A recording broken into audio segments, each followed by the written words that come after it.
Hello friends. Did you know that nearly 80% of those who watch my videos aren't subscribed? If you enjoy the content, I'd truly appreciate it if you hit that subscribe button. It helps a lot. Also, don't forget to leave a like and share your thoughts in the comments. Your interaction not only supports the channel's growth, but also helps these stories reach more people. Thank you all for being here. By the way, where are you watching from? Let me know in the comments.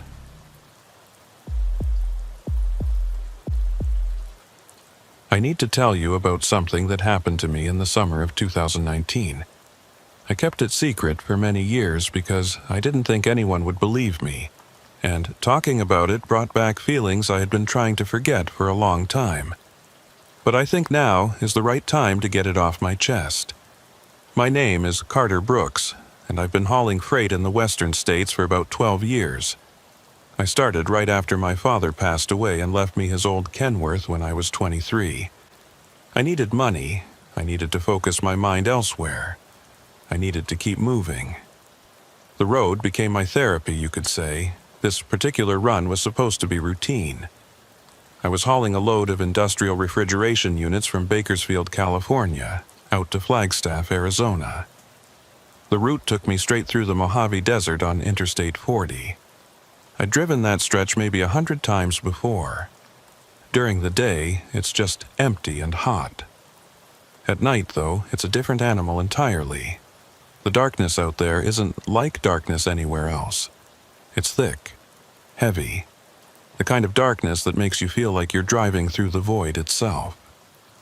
I left Bakersfield around 9 in the evening, which was later than I wanted, but the loading dock had issues with their forklift and everything got delayed.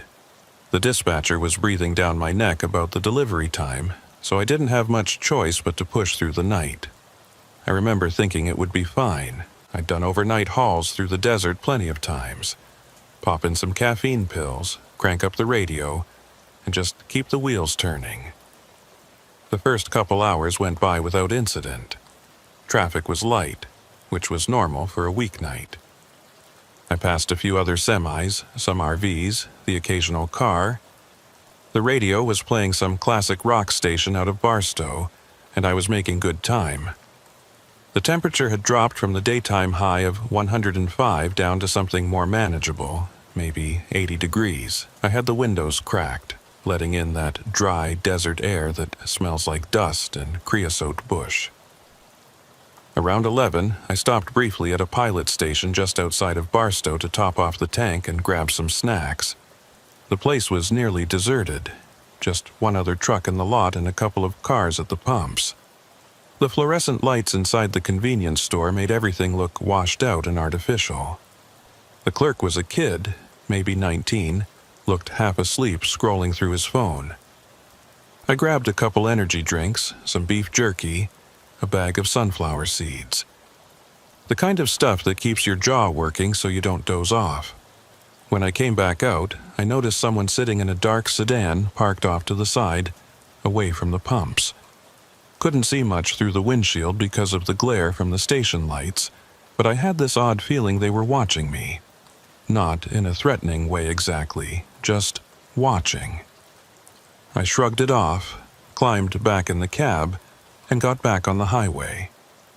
It was around 11:30 when I started noticing the headlights. At first, I didn't think much of it. There was a car maybe a quarter mile behind me, staying in the left lane. I was in the right, doing about 70. The car wasn't passing me, but it wasn't falling behind either, just maintaining that same distance. I figured it was someone on cruise control, probably half asleep, just following my taillights to stay awake. But after about 20 minutes, it started to feel weird. The car was still there, same distance, same speed. I experimented a little, slowing down to 65. The car slowed down too, sped back up to 75. The car matched me. I couldn't make out what kind of vehicle it was because the headlights were too bright, and there was nothing else on the road to provide context. I told myself I was being paranoid. Plenty of rational explanations. Maybe they felt safer following a semi. Maybe they were tired and using me as a pace car. Still, something about it was making the hair on the back of my neck stand up. I tried focusing on other things. The radio station started getting staticky, so I switched to another one, then another. Everything was coming in weak and distorted. Finally found a talk radio show, some conspiracy theory program about government surveillance. Perfect mood lighting for my current state of mind. I turned it off and drove in silence, just the hum of the engine and the steady rhythm of tires on asphalt. The desert at night has this quality where your depth perception goes all to hell. You see lights in the distance, but you have no idea if they're a mile away or 10 miles away. The darkness between you and them is just this flat black void. No reference points, no landmarks. Just you and the road and whatever's behind you. Around midnight, I decided to test something. There was an exit coming up for a rest area. I signaled and pulled off without slowing down much, watching my mirrors the whole time. The car stayed on the highway. I felt this wave of relief wash over me. See? Nothing to worry about. Just my imagination running wild in the dark. The rest area was one of those minimal desert stops. Just a parking lot, some bathrooms, a couple of vending machines under a flickering light. There were no other vehicles there. I pulled into a spot, killed the engine, and sat there for a minute, letting my heart rate come back down. The silence was intense. No wind, no traffic sounds, nothing. Just that buzzing from the light pole and this weird clicking sound coming from somewhere, like metal cooling or insects or something I couldn't identify. I got out to use the bathroom and stretch my legs.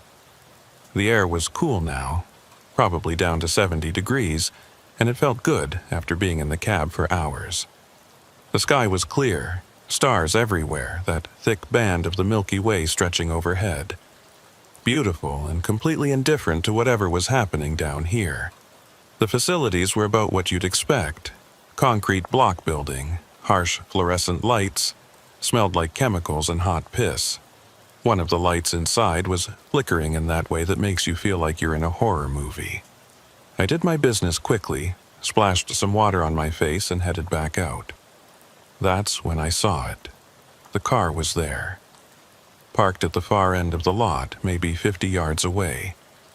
Headlights off. I couldn't see anyone inside because it was too dark. But I knew. I absolutely knew. Someone was in there watching me. My truck suddenly felt very far away. I walked back as casually as I could manage, fighting every instinct that was screaming at me to run. My keys felt slippery in my sweating hands. I climbed into the cab, started the engine, and got back on the highway without looking back. My hands were shaking on the wheel. For the next 10 minutes there was nothing behind me. The road was empty. I started to breathe easier, thinking maybe I'd overreacted. Maybe it was just another driver who happened to stop at the same rest area. Coincidence, nothing more. Then the headlights appeared again. Same distance, same position. Like they'd never left. That's when I started to really panic. I grabbed my phone to call the highway patrol, but I had no signal. Of course I didn't. I was in the middle of the goddamn Mojave Desert in the dead of night. I thought about speeding up, trying to lose them, but I was already pushing my rig pretty hard, and there's only so fast you can push 18 wheels safely. The mile markers kept sliding past. I was watching them obsessively now, counting down the distance to the next town, the next gas station, anywhere with lights and people. The nearest anything was Ludlow, still 30 miles ahead. I tried the CB radio. "Breaker, breaker. This is Carter Brooks on I-40 eastbound. Anybody out there?" Static. I tried again. "Anyone on this channel? I've got a situation here, could use some help." More static. Then a weird clicking sound. Same clicking sound I'd heard at the rest area, now that I thought about it. Then nothing. I tried a few more channels, nothing but static and that clicking. It wasn't like normal radio interference. It had a pattern to it. 3 clicks, pause, 3 clicks, pause, 3 clicks. Like Morse code or something, though I didn't know Morse code well enough to tell. The car stayed behind me, never closer, never farther. Just there. I started running through scenarios in my head. What if this was some kind of gang initiation thing? I'd heard stories about that, following someone, trying to intimidate them, maybe force them off the road. What if they were waiting for me to pull over somewhere really isolated? What if there were multiple vehicles and I just couldn't see the others yet? Or what if it was something else entirely? A cop in an unmarked car, maybe, suspicious of a truck on the road at this hour. But then, why not just pull me over? Why follow like this? Around 1 in the morning, I passed a sign for a truck stop at the next exit, 3 miles ahead. I'd stopped there before. 24-hour place with a diner and fuel pumps, usually busy even at night. I'd never been so relieved to see a sign in my life. I signaled for the exit way early, watching to see what the car would do. It followed me off the highway. The truck stop was lit up like a small city in the darkness. I could see it from a mile away, this bubble of light in the vast dark ocean of the desert. I pulled into the lot and parked near the entrance to the diner where there were other trucks. Maybe 6 or 7 of them, which was more than I'd expected, but still felt like a crowd after all that isolation. The car pulled in behind me, but stayed back near the edge of the lot, right where the light started to fade into darkness. I sat there for maybe 5 minutes, trying to decide what to do. I could go into the diner, but what if they followed me in? What if they waited for me to come back out? I grabbed the tire iron from behind my seat. It wasn't much, but it was something. My heart was pounding so hard I could feel it in my throat. That's when the car's driver's side door opened. A figure got out. In the sodium vapor lights of the parking lot, I could see it was a man. Average height, thin build, wearing what looked like jeans and a dark jacket. He didn't move toward me. He just stood there next to the car, hands at his sides facing my truck. Not moving, not gesturing, just standing. We stayed like that for what felt like an hour, but was probably only a minute or 2. I kept waiting for him to do something. Wave, walk toward me, get back in the car, anything. But he just stood there. The lights were bright enough that I should have been able to see his face clearly at that distance. But something was off. It was like there was a shadow across his features, even though the light was coming from directly above. Then he raised one hand, slowly, not waving, just raising it, palm facing me.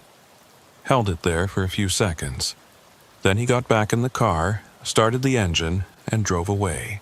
Not back to the highway, but out the other exit of the truck stop, heading north on some county road that disappeared into the darkness. I didn't move for another 10 minutes. My whole body felt locked up, frozen. Finally, I got out of the truck, my legs shaky, and went into the diner. There were a couple other drivers in there, and just seeing other human beings made me feel better. Normal people doing normal things, eating pie, drinking coffee, complaining about dispatch. I slid into a booth and a waitress came over. She was maybe 50, looked tired but friendly. Asked if I was okay, said I looked pale. I told her I was fine, just tired. She brought me coffee without me asking. I wrapped my hands around the mug and felt the warmth seep into my fingers. I hadn't realized how cold I was. I ended up staying there until almost 4 in the morning, drinking coffee and watching the parking lot through the window. The car never came back. I talked with a couple of the other drivers who came and went.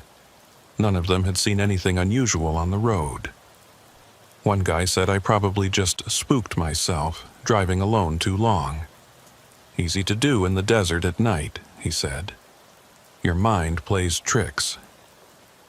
Maybe he was right. When I finally got back on the road, the eastern horizon was just starting to show the faintest hint of gray. Dawn coming. I pushed through to Flagstaff without stopping again. Made the delivery just after 8 in the morning. The warehouse guys were pissed that I was late, but I didn't care. I just wanted to be done with that run. Here's the thing that still bothers me, that keeps me up sometimes when I'm trying to sleep. About a week later, I was talking to another driver at a loading dock in Phoenix. His name was Wyatt, older guy, been driving for 20 years. He'd just come from a run through the Mojave, same route I'd taken. I mentioned what happened to me, trying to play it off like a funny story about getting paranoid in the dark. He got real quiet, stared at his coffee for a long time. Then he told me the same thing had happened to him 2 nights before. Same stretch of road, same time of night.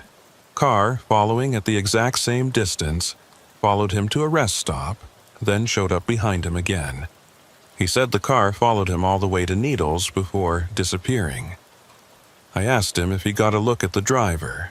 He said no, but when the car pulled alongside him for just a second before the exit to Needles, he could see inside. He said the driver was wearing something over their face, something white, like a mask. Or maybe it wasn't a mask, he said. Maybe it was just how the lights hit. He wasn't sure. I never told him that when the man got out of the car at the truck stop, when I saw him in those lights, I'd noticed something too. His face looked wrong somehow. Too smooth. Too uniform. Like a mannequin almost. It might have been the distance, might have been the lights, might have been my fear-fried brain playing tricks on me. But I don't think it was. After that conversation with Wyatt, I started asking around. Carefully, not making a big deal of it. Just mentioning to other drivers, "Hey, you ever notice anything weird on I-40 through the Mojave at night?" Most of them looked at me like I was crazy or told me I needed more sleep. But a few, maybe 1 in 10, would get this look. This knowing look. One guy told me about driving that route and having a car follow him for 60 miles. Another said he'd seen the same vehicle at 3 different rest areas on the same night, even though he'd driven over 100 miles between stops. A woman I talked to said she'd been followed and the car had flashed its high beams at her in a pattern. 3 flashes, pause, 3 flashes. Same pattern as that clicking on my CB. I started keeping notes. Nothing official, just dates and details when I heard something. Over the course of 6 months, I counted 11 different drivers who'd experienced something similar. All on I-40 through the Mojave. All at night. All between Barstow and Needles. I still drive that route sometimes. Can't always avoid it in this line of work. But I never drive it at night anymore. I don't care how much the dispatcher bitches about delivery times. I don't care if I have to pull off and sleep in a rest area for 6 hours. I will not drive through the Mojave in the dark. Because sometimes, when I'm on that highway during the day, I'll see a car parked on the shoulder, way off in the distance. Just sitting there. And even though it's broad daylight, even though there are other vehicles around, even though I tell myself it's nothing, it's just someone with car trouble or taking a break or whatever, I still change lanes to the far side of the road. I still speed up a little. And I still check my rearview mirror every few seconds until that car is long out of sight. Last month, I heard about another driver who vanished on I-40 between Barstow and Needles. His truck was found abandoned at a rest area, engine still running, keys in the ignition, his dinner from a fast food place still warm on the dash. They never found him. The news said it looked like he'd just gotten out and walked away into the desert in the middle of the night. But his truck still had his phone in it, his wallet, everything. And on his CB radio, which was still on, there was a recording of his last transmission. Someone finally got around to posting it online. I listened to it once. Just once. All he said was, "It's following me again."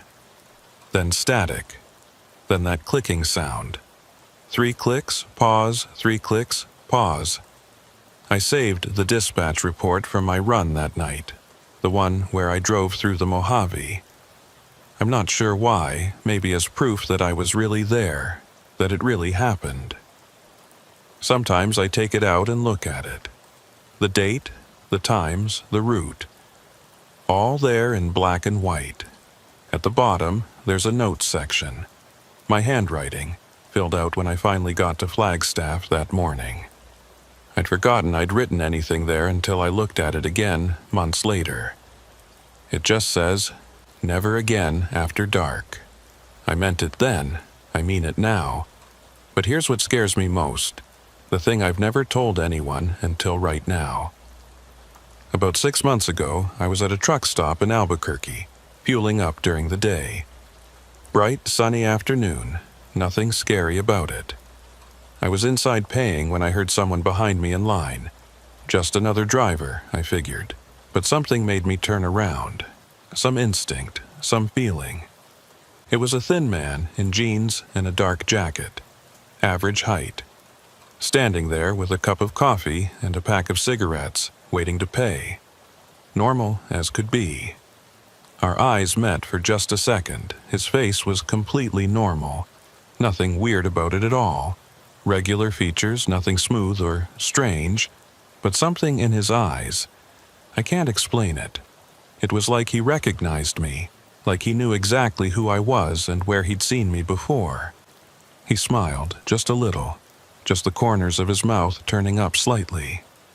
I paid and got out of there as fast as I could without running.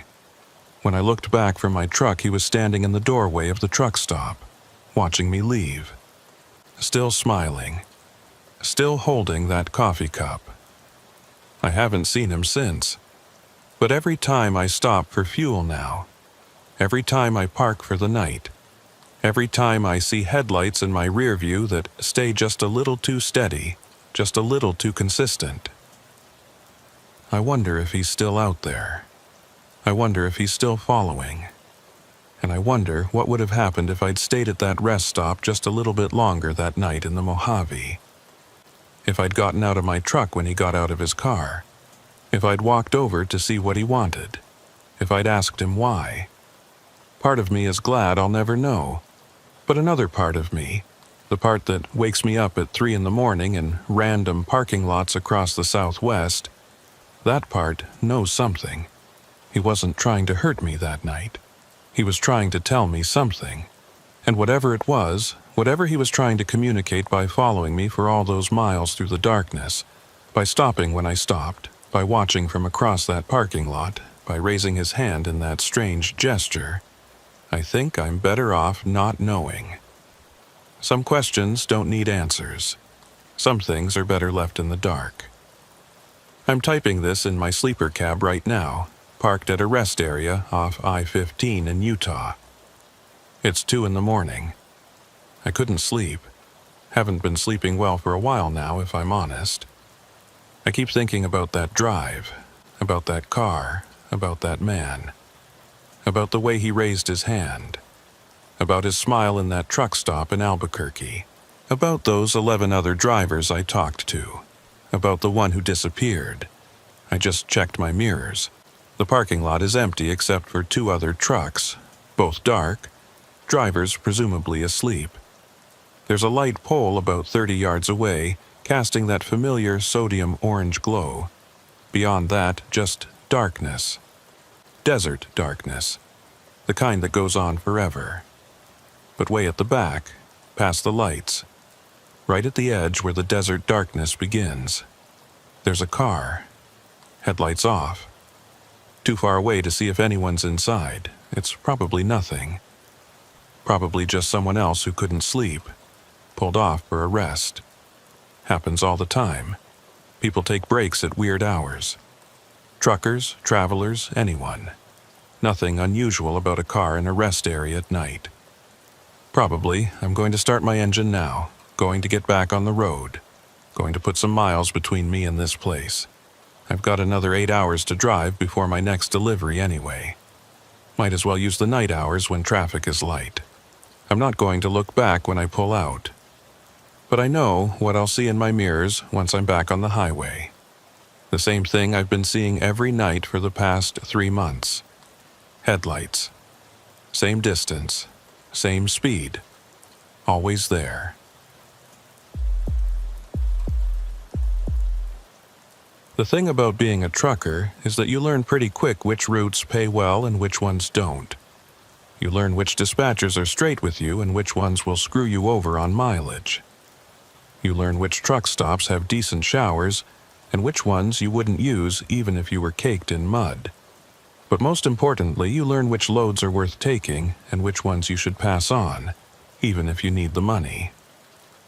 I'm Logan Pierce, been hauling freight for about 8 years now, mostly East Coast runs. I work as an independent contractor, which means I pick my own loads and set my own schedule. It's got its perks, freedom, mostly, but it also means if I don't work, I don't eat. So when dispatch calls with a job, even a sketchy one, I usually take it. This was back in October of 2021. I just finished a run from Charlotte to Newark, and I was looking for a backhaul, something to keep me from running empty on the way home to Kentucky. Empty miles are money lost, and I couldn't afford to lose money that month. My ex-wife's lawyer had been breathing down my neck about child support. My truck needed new tires, and I was behind on my insurance payments. So when I got a call about a load in central Pennsylvania, I jumped on it without asking too many questions. The dispatcher was a guy I'd never worked with before, someone filling in for the regular crew. He had this flat, almost bored way of talking. Said it was a simple run, pick up a load of machinery parts from a manufacturing plant outside Altoona, deliver it to a warehouse in Lexington. Good money, he said. Real good money, actually. Almost double what I'd normally make for that distance. That should have been my first warning sign. I asked him why it paid so much. He gave me some line about it being time-sensitive, needing to arrive by a specific window, premium for guaranteed delivery. Made sense, I guess. I'd done hotshot loads before. Sometimes manufacturers get desperate when their production line is down. They'll pay through the nose to get parts delivered fast. So I took it. The pickup was scheduled for 11 p.m., which was unusual but not unheard of. Some places run 24-hour operations. I had about 6 hours to kill, so I grabbed dinner at a diner off I-80, took a nap in my cab, and headed out around 9 to make sure I'd get there on time. The directions took me off the interstate and onto increasingly smaller roads. First, it was a state highway, then a county road, then what was barely more than a paved path winding through dense forest. The GPS kept insisting I was going the right way, but I was getting skeptical. This didn't look like the kind of place that would have a manufacturing plant. The trees pressed in close on both sides, their branches forming a canopy overhead that blocked out most of the moonlight. My headlights carved a tunnel through the darkness, catching the occasional pair of eyes, deer, probably, that would flash and disappear. The road twisted and turned, climbing up into the hills, and I kept thinking I must have missed a turn somewhere. Then I came around a bend and saw it. The plant sat in a clearing carved out of the forest. A long, low building made of corrugated metal that looked like it had been there since the 70s. There were a few lights on inside, that cold fluorescent glow spilling out through dirty windows. A gravel parking lot surrounded the building, empty except for 2 cars parked near the main entrance. No other trucks, no signs of the bustling operation I'd been expecting. I pulled up to the loading dock at the back of the building and killed my engine. I sat there for a minute, looking the place over. Something felt wrong, but I couldn't put my finger on what. It was just too quiet, maybe. Too isolated. The kind of place where you could scream and nobody would hear you. I shook off the feeling and climbed out of the cab. The night air was cool and smelled like pine and wet leaves. Somewhere in the distance, an owl hooted. I walked around to the loading dock door and knocked. No answer. Knocked again, louder this time. After about 30 seconds, the door opened. A guy stood there, maybe 60 years old, wearing a stained coverall and work boots. He had this weathered face and all lines and creases and eyes that didn't quite focus on me. He looked me up and down without saying anything. "I'm here for the pickup," I said. "Logan Pierce.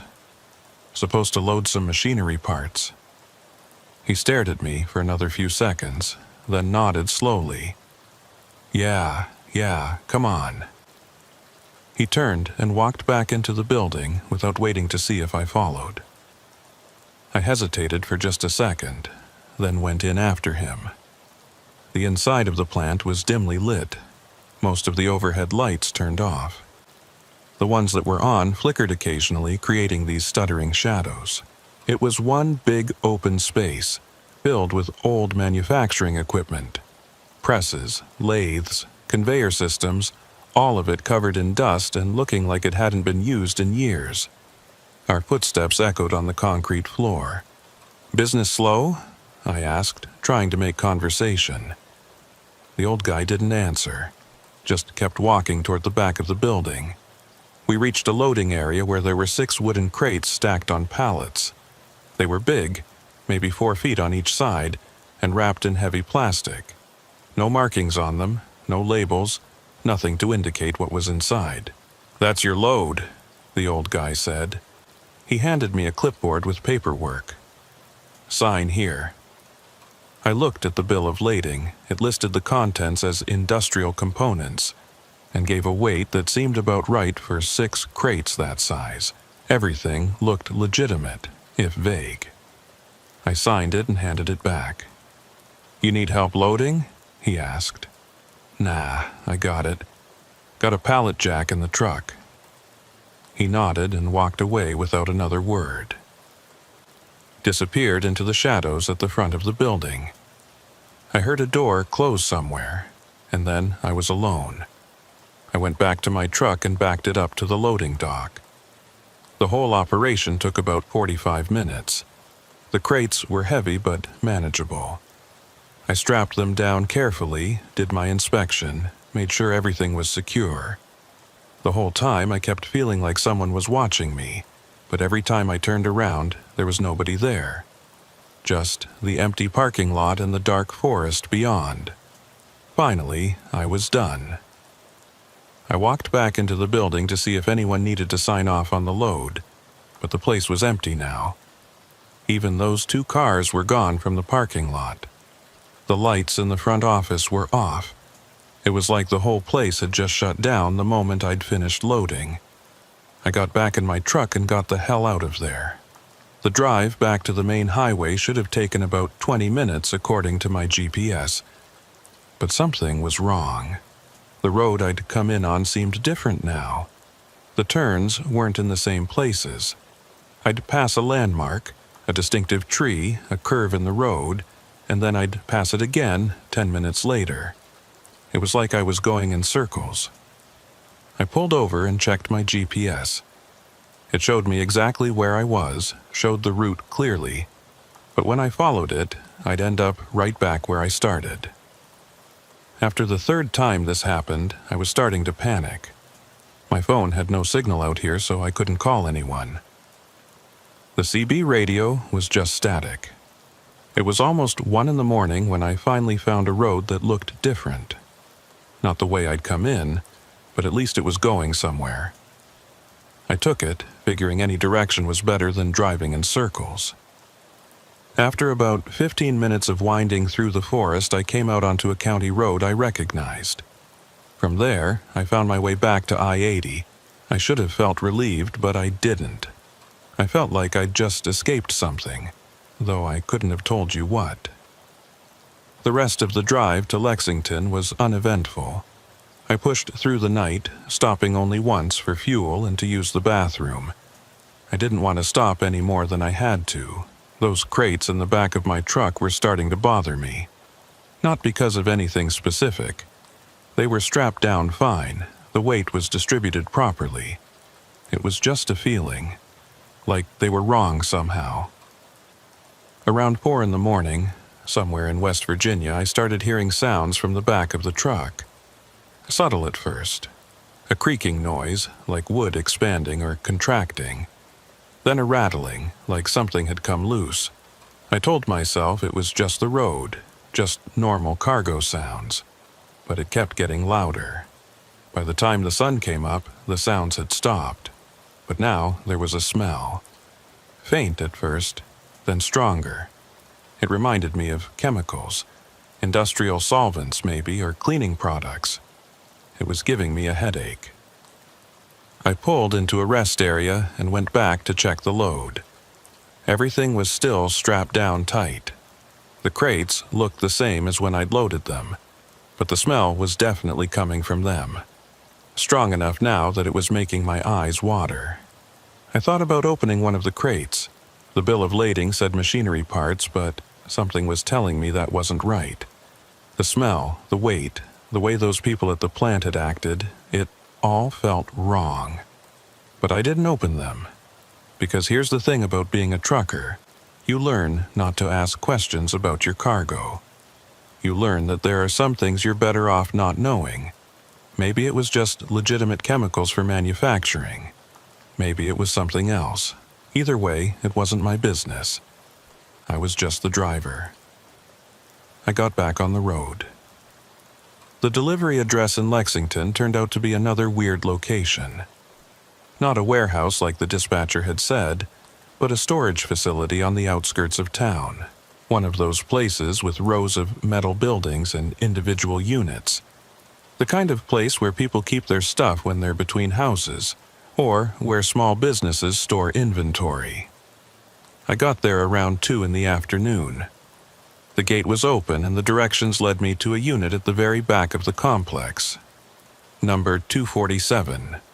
The door was already rolled up. A man was waiting there, leaning against a pickup truck. He was maybe 40, heavy build, wearing jeans and a leather jacket. Sunglasses even though it was overcast. "You Logan Pierce?" he asked, as I climbed out of the cab. "That's me. Got your delivery." "Let's see it." I opened up the back of my truck. He climbed up and looked at the crates, checking the plastic wrapping, running his hands over them. He spent a long time doing this, not saying anything. Finally, he nodded. "Good. Unload them here." I used my pallet jack to get the crates off the truck and into the storage unit.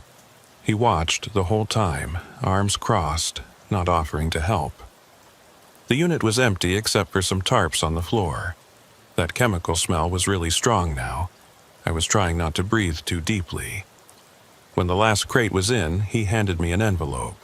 "Your payment, cash." I opened it and counted. It was all there. Exactly what I'd been promised. Good money. Really good money. "Sign this," he said, handing me a receipt. I signed it and gave it back. "We're done here," he said. It wasn't a question, it was a dismissal. I got back in my truck and drove away. In my rearview mirror, I saw him rolling the storage unit door down. Then I turned a corner and he was gone. I should have felt good. I'd made a clean run, gotten paid well, and I was heading home. But I felt dirty somehow, like I'd been part of something I shouldn't have been part of. Like I'd transported something that wasn't machinery parts, that maybe wasn't even legal. For the next few days, I kept waiting for something to happen. Police to show up at my door, FBI to call me in for questioning. Something. But nothing happened. The money cleared, the load was delivered, and that was that. About 2 weeks later, I was at a truck stop in Tennessee, having coffee with a guy I knew named Mason. We'd run into each other a few times over the years, sometimes grabbed a meal together when our schedules lined up. Good guy, reliable, been driving even longer than me. We were talking about runs we'd done recently, and I mentioned the Pennsylvania pickup. Didn't give him details, just said I'd done a weird load from a manufacturing plant in the middle of nowhere. Mason got quiet, put down his coffee and looked at me. "Where exactly?" he asked. I told him. Described the plant, the location, the late-night pickup. "Jesus Christ," he said. "Logan, you didn't." "Didn't what?" He looked around to make sure nobody was listening, then leaned in close. That place. I know that plant. Everybody who's been driving this region for more than a couple years knows about it.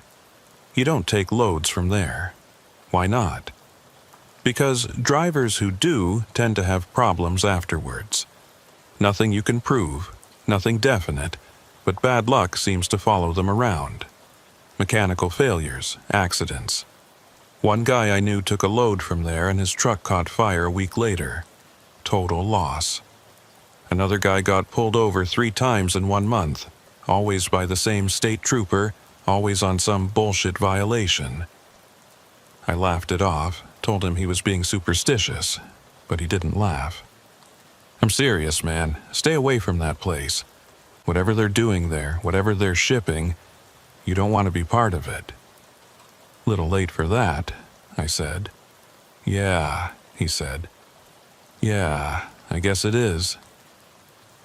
We finished our coffee in silence. That was 6 months ago.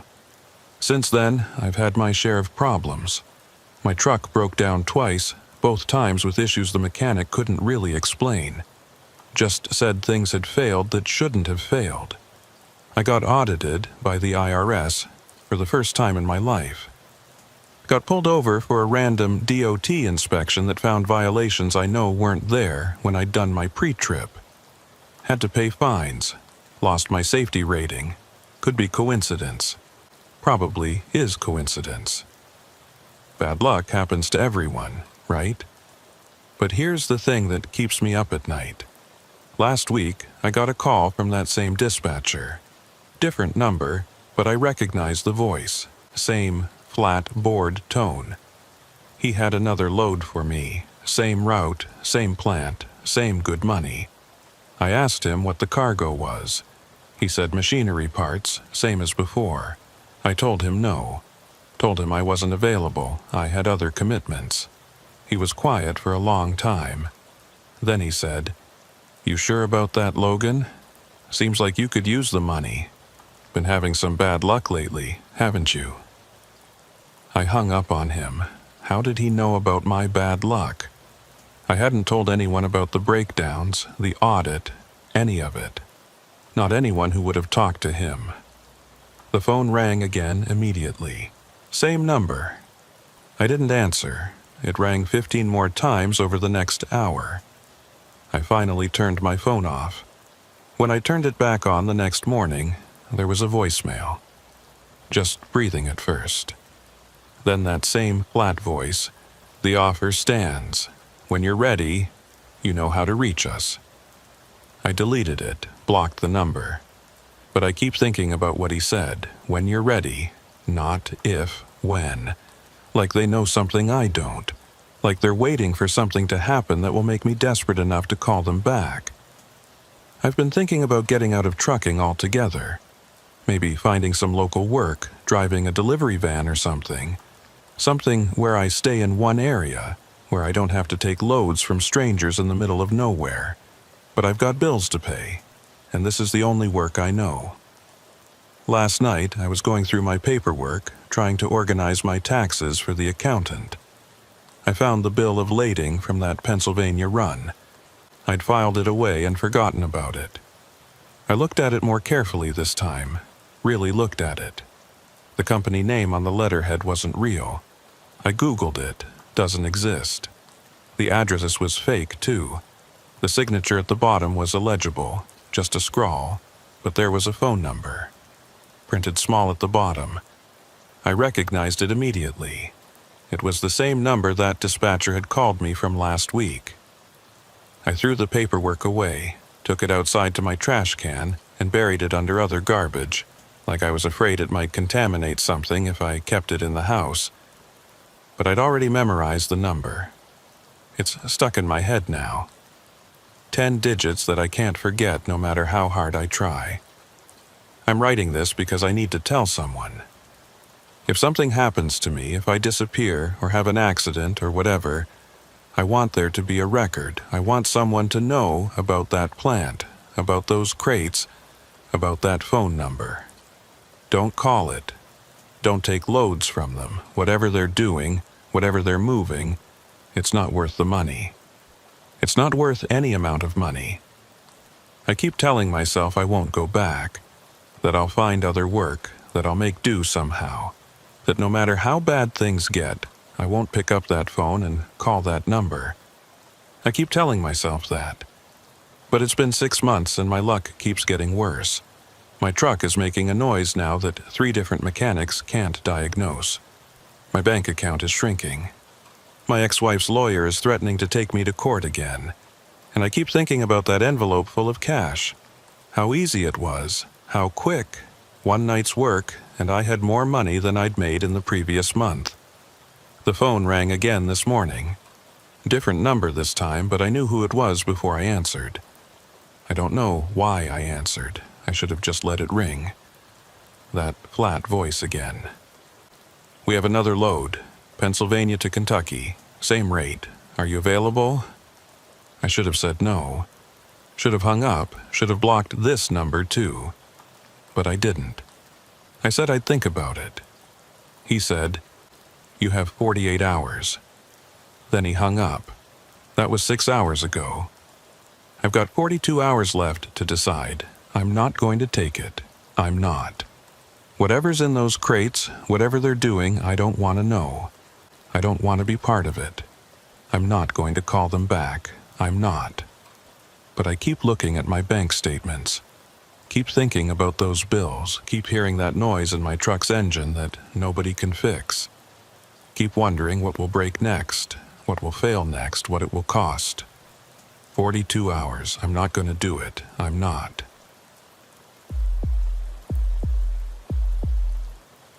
My name is Grant Sullivan, and I've been running freight through the Midwest for close to 9 years now. I'm not the type to believe in supernatural nonsense or urban legends. I'm a practical guy. I believe in what I can see, what I can touch, what makes logical sense.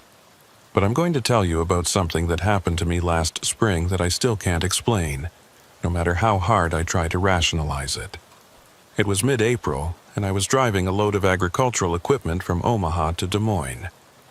Simple run, maybe 2.5 hours on I-80, something I'd done probably 50 times before. The weather forecast had called for clear skies, and when I left Omaha around 7 in the evening, everything looked good. I planned to make the delivery by 10, grab some dinner, and sleep in my cab at the warehouse lot. The sun was just setting as I merged onto the interstate, painting the sky in shades of orange and pink. Spring in Iowa is actually pretty beautiful if you take the time to notice it. The fields were bright green with new growth, and there were still some wildflowers blooming along the highway. I had the windows cracked, letting in that fresh air that smells like soil and rain and growing things. For the first hour, everything was normal. Traffic was light, just a few other trucks and some commuters heading home. I listened to a podcast about true crime, ironic, considering, and made good time. The sun went down completely around 8:30, and the highway stretched out ahead of me like a gray ribbon under my headlights. That's when I started seeing the construction signs. They appeared suddenly, those orange and white striped barriers with flashing lights. Big, yellow signs, roadwork ahead, detour 2 miles.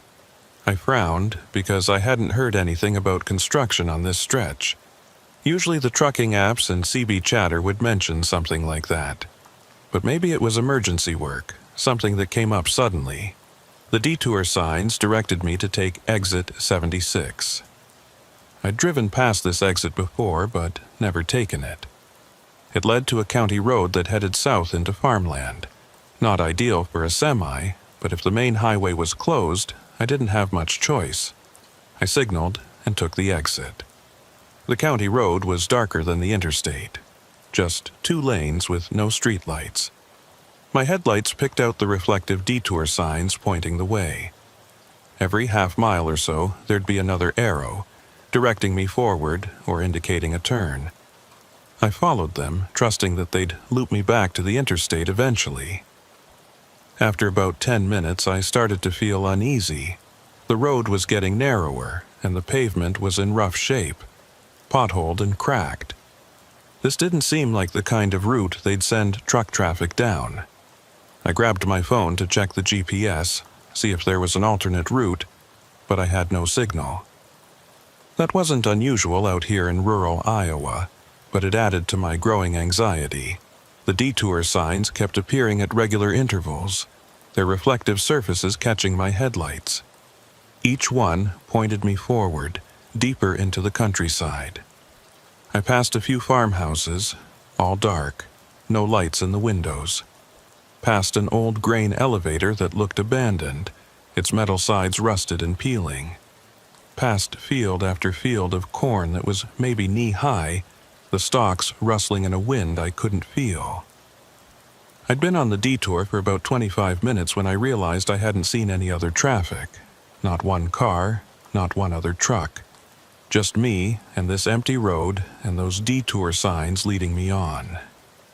That's when I noticed something strange about the signs. They all looked brand new. The orange paint was bright and fresh. The reflective stripes clean and unmarred. But everything else out here, the road, the fences, the utility poles, looked old and weathered. Why would they put up brand new signs for what should be a temporary detour? I was starting to think I should turn around, head back to the interstate and find another route, when I came around a curve and saw something that made me hit the brakes.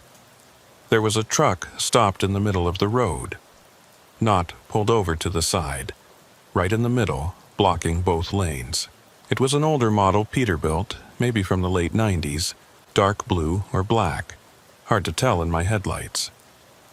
The trailer was a dry van, no company markings that I could see, no lights on, no flashers, nothing. I stopped about 30 feet behind it and waited. Maybe they'd stalled out. Maybe they were having mechanical trouble. I gave it a minute, expecting to see the driver get out or some indication of what was going on. Nothing happened. I laid on my horn. The sound echoed across the empty fields, but the truck didn't move. I put my rig in park, kept the engine running, and grabbed my flashlight. I climbed down from the cab and walked toward the stopped truck, sweeping the flashlight beam across it. As I got closer, I could see that the truck looked old, like it had been sitting for a while. The paint was faded, the chrome was tarnished, and there was rust around the wheel wells. "Hey!" I called out. "You need help?" No answer. I walked up to the driver's side door and shone my light up at the cab. It was empty. No driver, no personal effects visible, nothing. I tried the door handle. Locked. I walked around to the passenger side. Also locked. Shone my light through the windows but couldn't see much, just empty seats and darkness. The trailer doors in the back were closed but not sealed. I thought about checking inside but decided against it. This whole situation was too weird. I needed to just get around this truck and back on my route. I looked at the road. There was maybe 3 feet of shoulder on each side, dropping off into shallow ditches. Not enough room to get my rig around safely. I'd have to back up, find a place to turn around, try a different road. I was walking back to my truck when I heard it. A sound from the fields to my left. A rustling, like something moving through the corn. I stopped and pointed my flashlight toward the sound. The beam caught row after row of corn stalks, their leaves shimmering in the light. The rustling continued, getting closer. "Hello?" I called out. My voice sounded small and swallowed up by the darkness. The rustling stopped. I stood there for what felt like a full minute, not moving, barely breathing. Then I heard it again, but this time from the right side of the road. The same rustling, the same sound of something moving through the corn.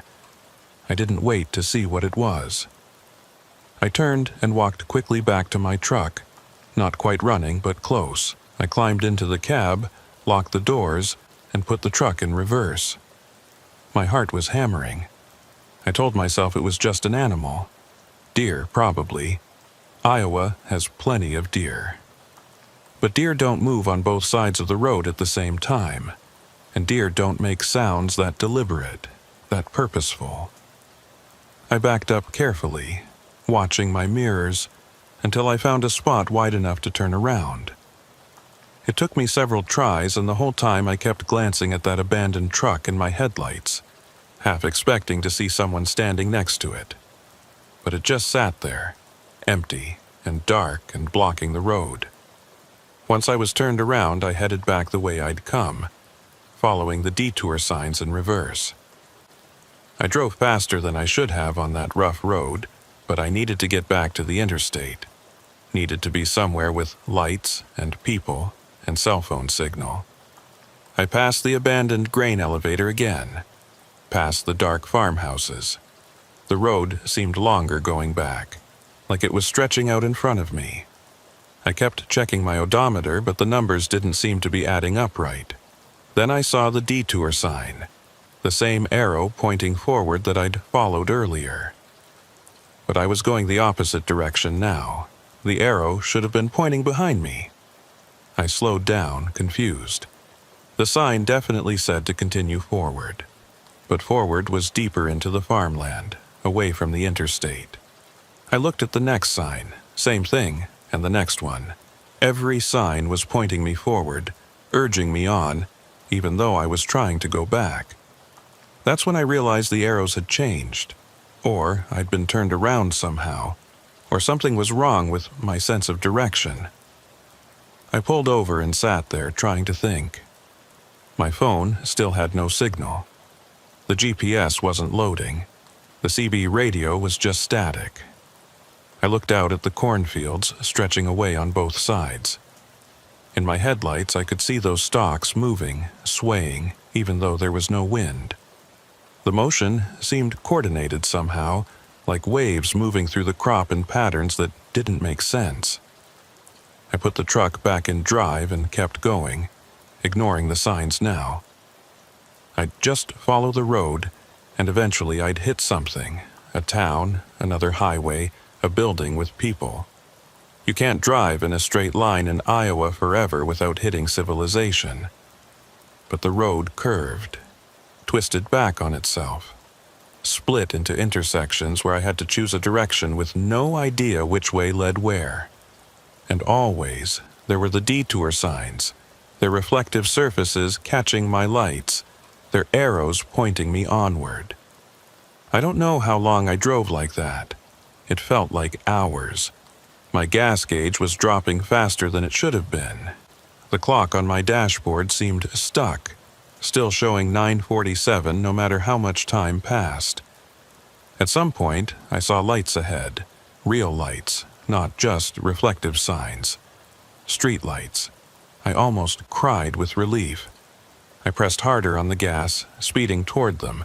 It was a small town, just a few blocks of old buildings on either side of the road. A hardware store, a bar, a post office, all closed and dark. But there were streetlights, and that meant power, and that meant I could find help. I drove slowly through the main street, looking for any sign of life. The town was empty. Not just closed for the night. Empty. There were no cars parked on the street. No lights in any windows. The buildings all looked old, some of them with boarded-up windows and faded paint. It was like a ghost town, preserved exactly as it had been when everyone left. In the middle of town, there was an old gas station. The pumps looked like they were from the 60s with analog displays. But the lights were on inside the small attached building. I could see them through the grimy windows. I pulled up to the pumps and got out. The air felt wrong here, too still, too quiet. The only sound was a buzzing from the lights above the pumps. I walked to the building and tried the door. It was unlocked. Inside, it was like stepping back in time. The shelves were stocked with products I recognized from my childhood. Candy bars with old packaging, soda in glass bottles, chips in bags with logos that hadn't been used in decades. There was a counter with an old cash register, the kind with mechanical keys. Behind the counter, a doorway led to a back room. "Hello?" I called out. My voice echoed in the small space. No answer. I walked to the counter and rang the bell sitting there. The ding sounded loud and metallic. I waited. Nothing. On the counter, there was a map. An old paper road map of Iowa, the kind you'd buy at a gas station before GPS. I picked it up and unfolded it. The town I was in should have been marked on it, but when I found the area, there was nothing. Just white space labeled farmland. No town, no roads, nothing. I looked closer at the map. All around this blank area, there were handwritten notes in the margins. Different handwriting, different pens, like multiple people had written on this same map. The notes said things like, "Can't find the way out, JT. Signs keep changing, Maria. Don't follow the arrows. It's not real. The fields are watching." My hand started shaking. I put the map down and backed away from the counter. This was wrong. All of this was wrong. I needed to get out of this town, get back in my truck and drive until I found a real place with real people. I turned to leave, and that's when I saw them. Through the window, standing in the street outside my truck. People. Maybe a dozen of them, all wearing dark clothes, all standing perfectly still. They were facing my truck, just staring at it. I froze. Part of me wanted to run out there, ask them for help, ask them how to get back to the interstate. But something stopped me. Something about the way they stood. So still, so uniform. They weren't moving at all. Not shifting their weight, not talking to each other, not even seeming to breathe. I watched them through the dirty window. They stood there for what might have been 5 minutes. Then, all at once, like they'd received a signal I couldn't hear, they turned their heads. All of them, in perfect synchronization. They were looking at the gas station now, looking at me. I couldn't see their faces clearly in the darkness, but I could feel their eyes on me. Then they started walking, all together, moving in step like a marching unit, coming toward the gas station. I didn't think. I ran, out the door, past those people who were getting closer to my truck. I fumbled with my keys, dropped them, picked them up. The people were maybe 20 feet away now, still walking in that synchronized way. I got the door open, jumped in, locked it behind me. I started the engine and threw the truck into gear. The people didn't run or shout or try to stop me. They just kept walking at that same steady pace. I pulled out, tires squealing, and drove. In my side mirror, I watched them stop in the middle of the street. They stood there watching me go. Then the streetlights went out one by one, and the town disappeared into darkness behind me. I drove fast, not caring about the road conditions anymore. The detour signs kept appearing, but I ignored them, taking turns at random, just trying to get away from that town. The cornfields flew past on both sides, and that rustling sound was back, keeping pace with my truck. Sometimes on the left, sometimes on the right, sometimes seeming to come from all directions at once. Then, suddenly, I was on pavement. Good pavement. I came over a rise and there it was, Interstate 80, lit up and beautiful, with cars and trucks moving in both directions. Real traffic. Real people. I nearly drove off the road trying to get to the on-ramp. I merged onto the highway and just drove, pushing the speed limit, putting miles between me and that detour. After about 20 minutes, my hands stopped shaking enough that I could pull over at a rest area. I sat there in the parking lot under the bright lights, surrounded by other trucks and RVs and families on road trips. Normal people doing normal things. I checked my phone. I had signal now. The time was 11:53 p.m. I'd left Omaha at 7. It should have been a 2.5-hour drive. I'd been on the road for nearly 5 hours. My GPS showed my location. I was east of Des Moines, almost to Iowa City, I'd somehow ended up 60 miles past my destination. I had no memory of driving that far. The last clear memory I had was getting back on the interstate. I called my dispatcher, told him I'd been delayed by a detour, that I'd make the delivery first thing in the morning. He was annoyed but didn't push. I called my wife, told her I was fine, just running late. She asked if I sounded okay. I said I was just tired. I tried to sleep but couldn't. Every time I closed my eyes, I saw those people standing in the street.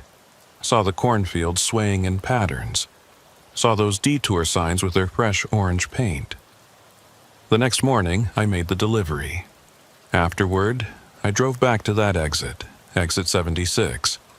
I wanted to see it in the daylight, wanted to prove to myself that it was real, that there was a logical explanation for what had happened.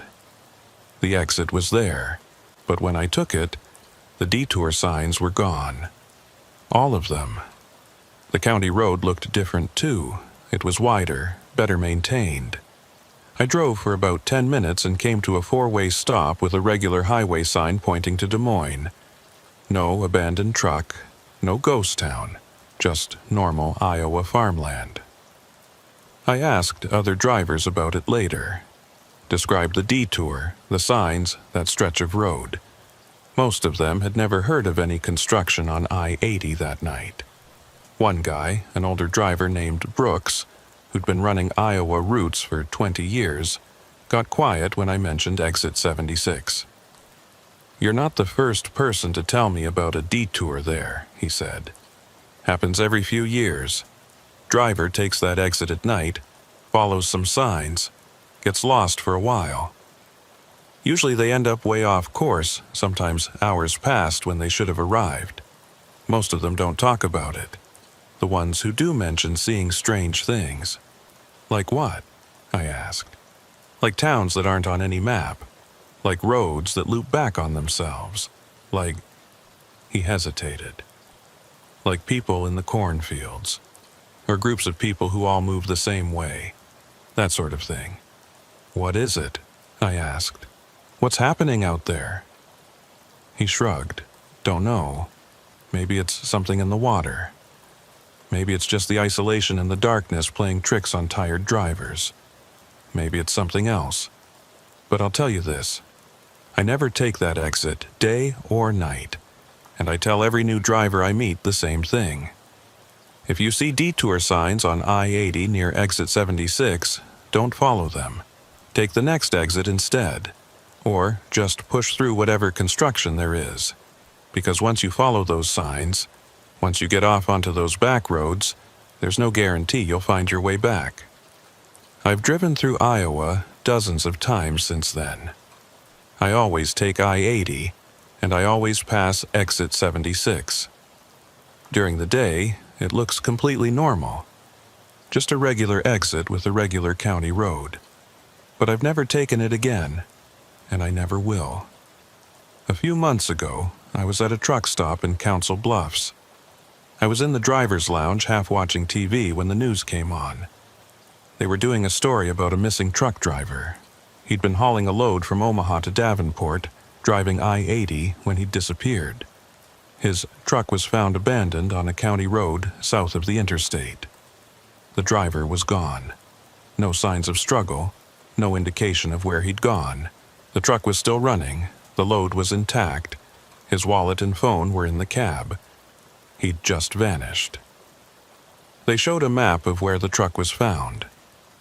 I recognized the area immediately. It was off exit 76. The news report mentioned that this was the third driver to disappear in that area in the past 15 years. 3 drivers, all vanished without a trace, all found on the same network of county roads.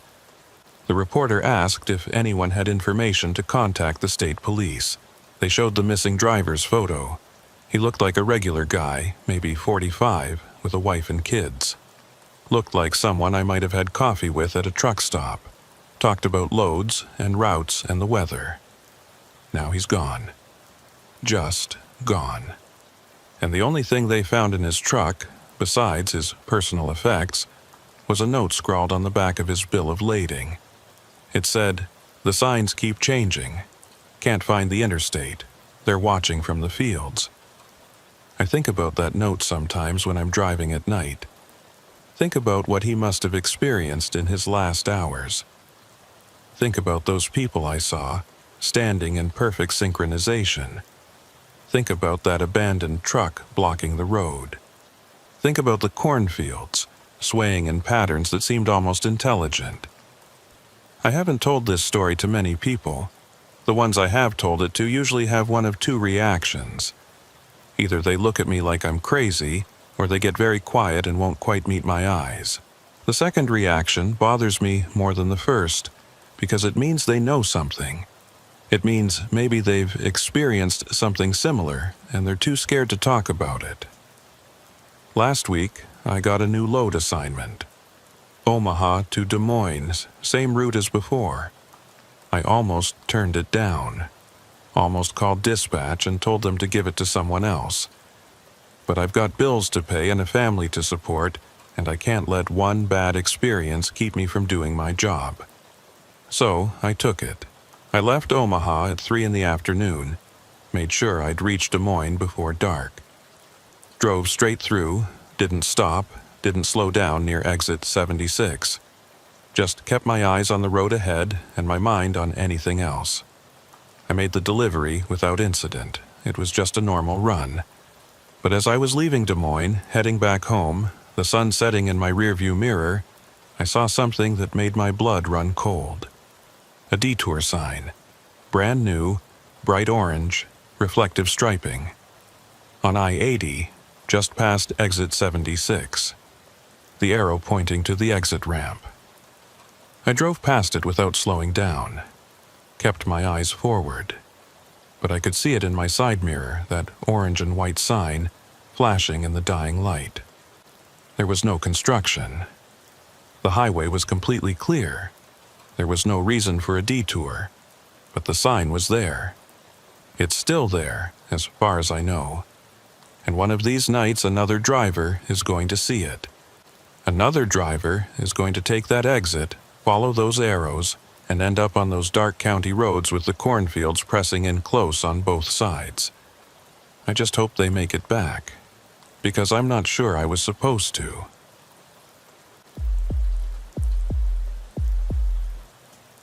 I want to start by saying I'm not someone who scares easily. My name is Wyatt Coleman, and I've been driving trucks for 14 years, most of that time running solo night shifts because the pay is better and I've always preferred the solitude. I like the darkness, the empty roads, the way the world feels when everyone else is asleep. Or at least I used to like it. This happened in late September of last year. I was hauling auto parts from Louisville down to Nashville, a run I'd done maybe 100 times before. It's a straight shot down I-65, about 3 hours if you don't hit traffic, which at night you never do. Easy money, familiar route, nothing complicated.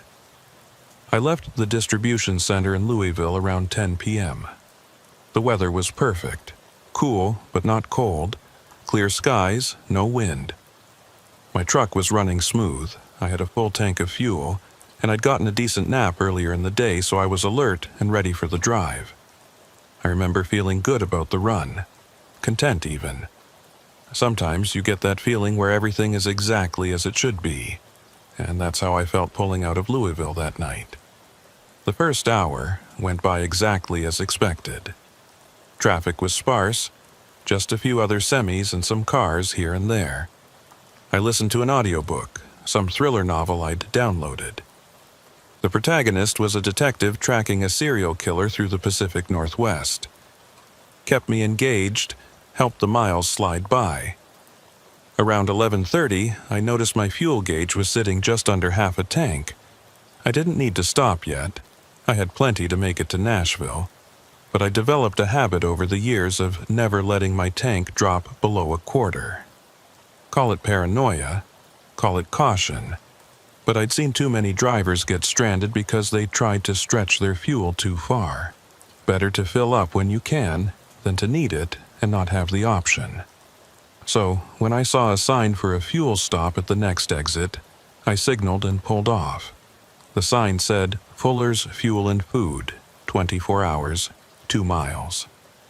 I'd never stopped there before, but that wasn't unusual.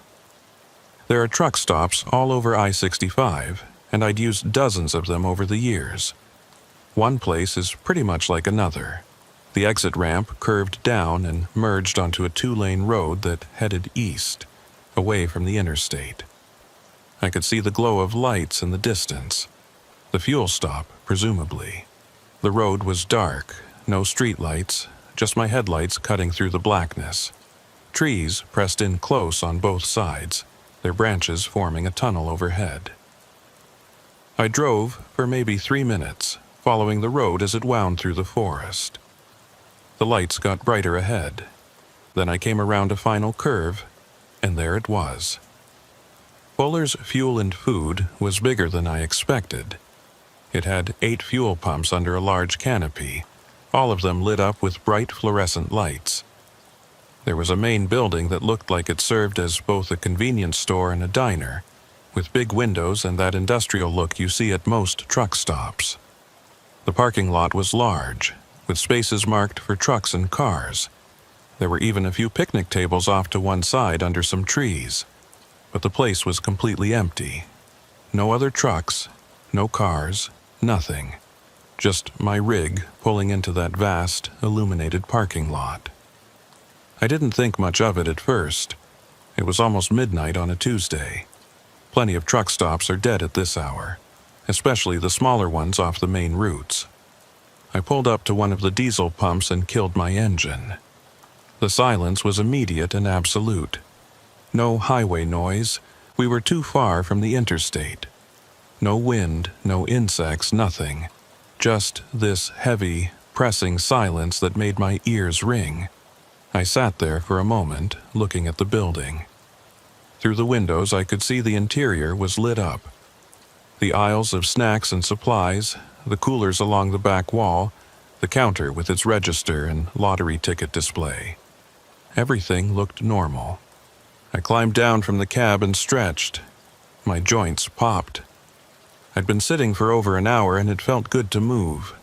The air was cooler than I expected, and it had this smell to it. Not bad exactly, just strange, like earth and leaves and something else I couldn't identify. Something almost chemical. I walked to the pump and pulled the nozzle. The display lit up when I squeezed the handle. I entered my fleet number and started fueling. The numbers ticked upward on the display. Gallons, dollars, all normal. The fuel flowed into my tank with that familiar gurgling sound. While the tank filled, I looked around. The parking lot was immaculate. No trash, no oil stains, no cigarette butts. The pavement looked freshly sealed. The lines marking the parking spaces were bright white, like they'd been painted yesterday. Even the grass around the edges of the lot was neatly trimmed. The building drew my attention again. I could see inside clearly through those big windows, and something was bothering me about it. It took me a moment to realize what it was. Nothing was moving. In a convenience store, even a quiet one, there's usually some motion. An employee walking around, a ceiling fan turning, even just the flicker of lights. But inside Fuller's, everything was perfectly still, like a photograph. The pump clicked off. My tank was full. I hung up the nozzle and walked toward the building to pay. The doors were glass, the kind that usually slide open automatically. As I approached, I waited for them to activate.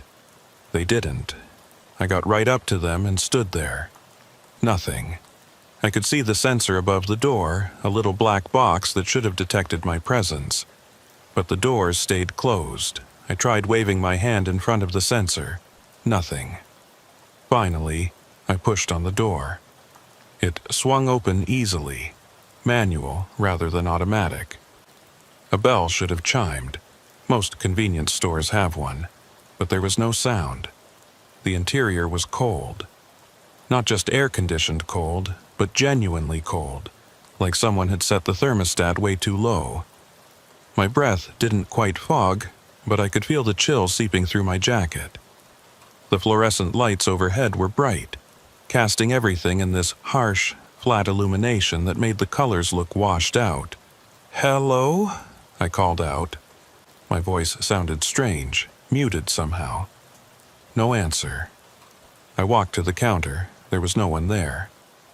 A register sat on the counter, one of those modern touchscreen types. Next to it was a display of lighters, a rack of beef jerky, a tip jar with a few dollar bills in it.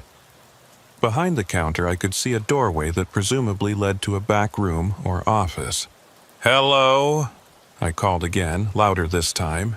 "Anybody here? I need to pay for fuel." Still nothing.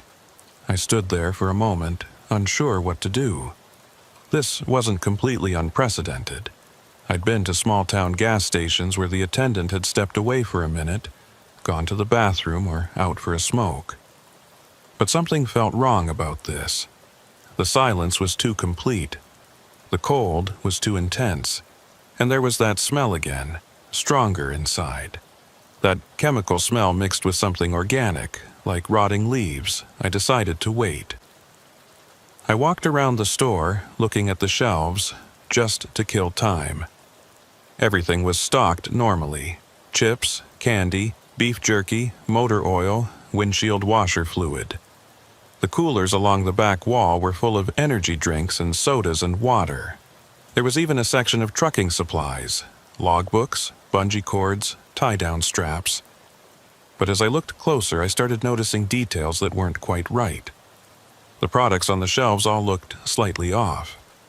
The brand names were familiar: Doritos, Coke, Snickers. But the logos looked wrong somehow.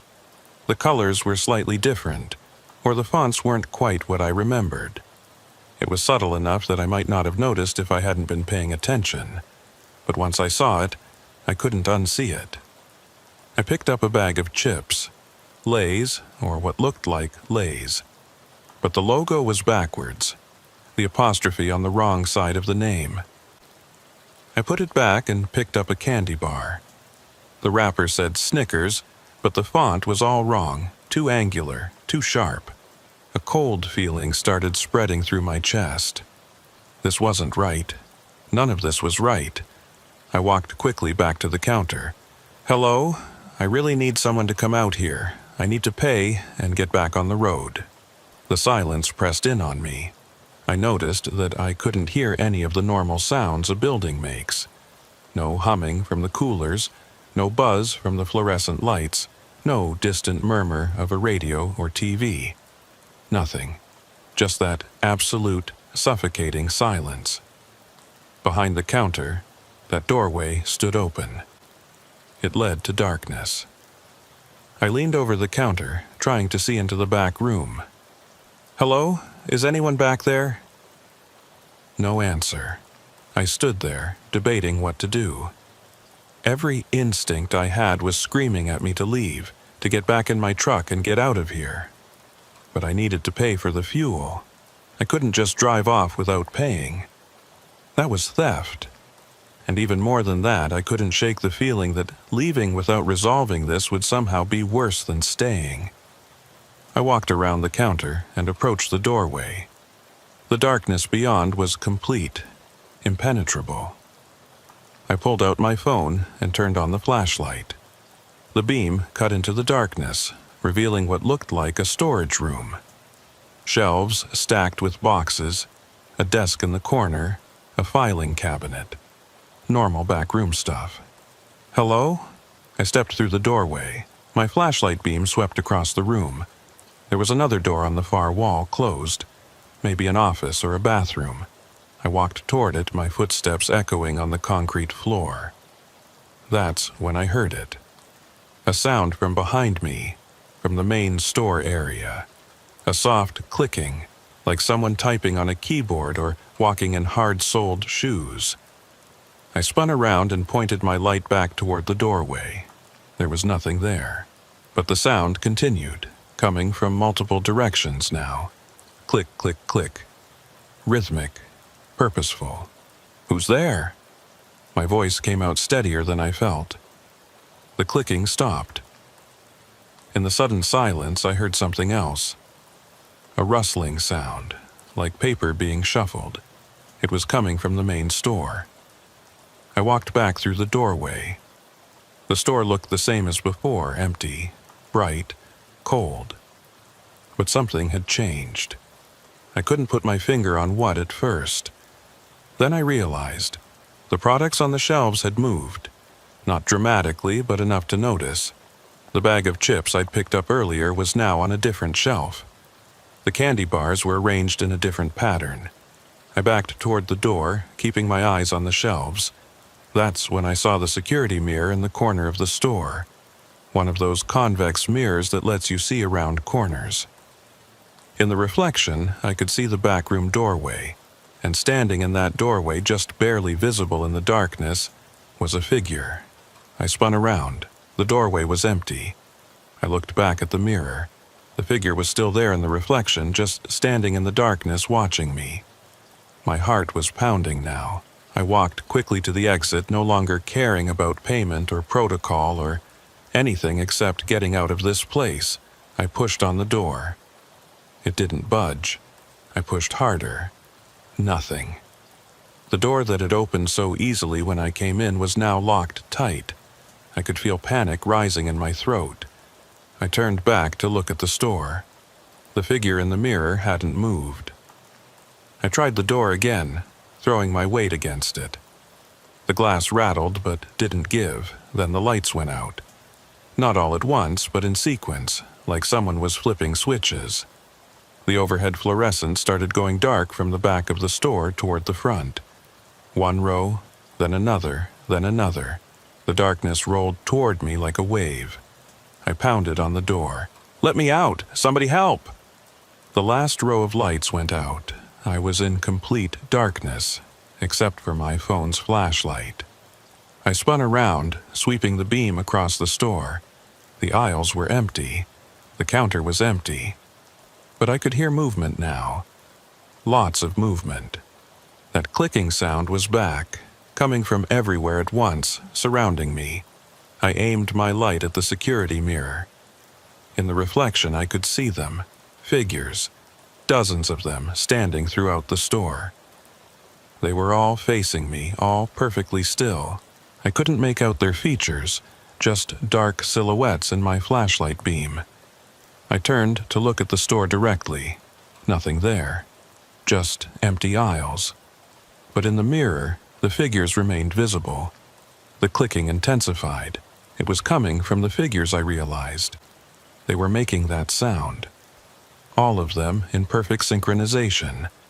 Then they started moving. In the mirror, I watched them step forward in unison. One step, then they stopped. The clicking paused, then another step, then another. They were walking toward me. I turned back to the door and kicked it as hard as I could. The glass cracked.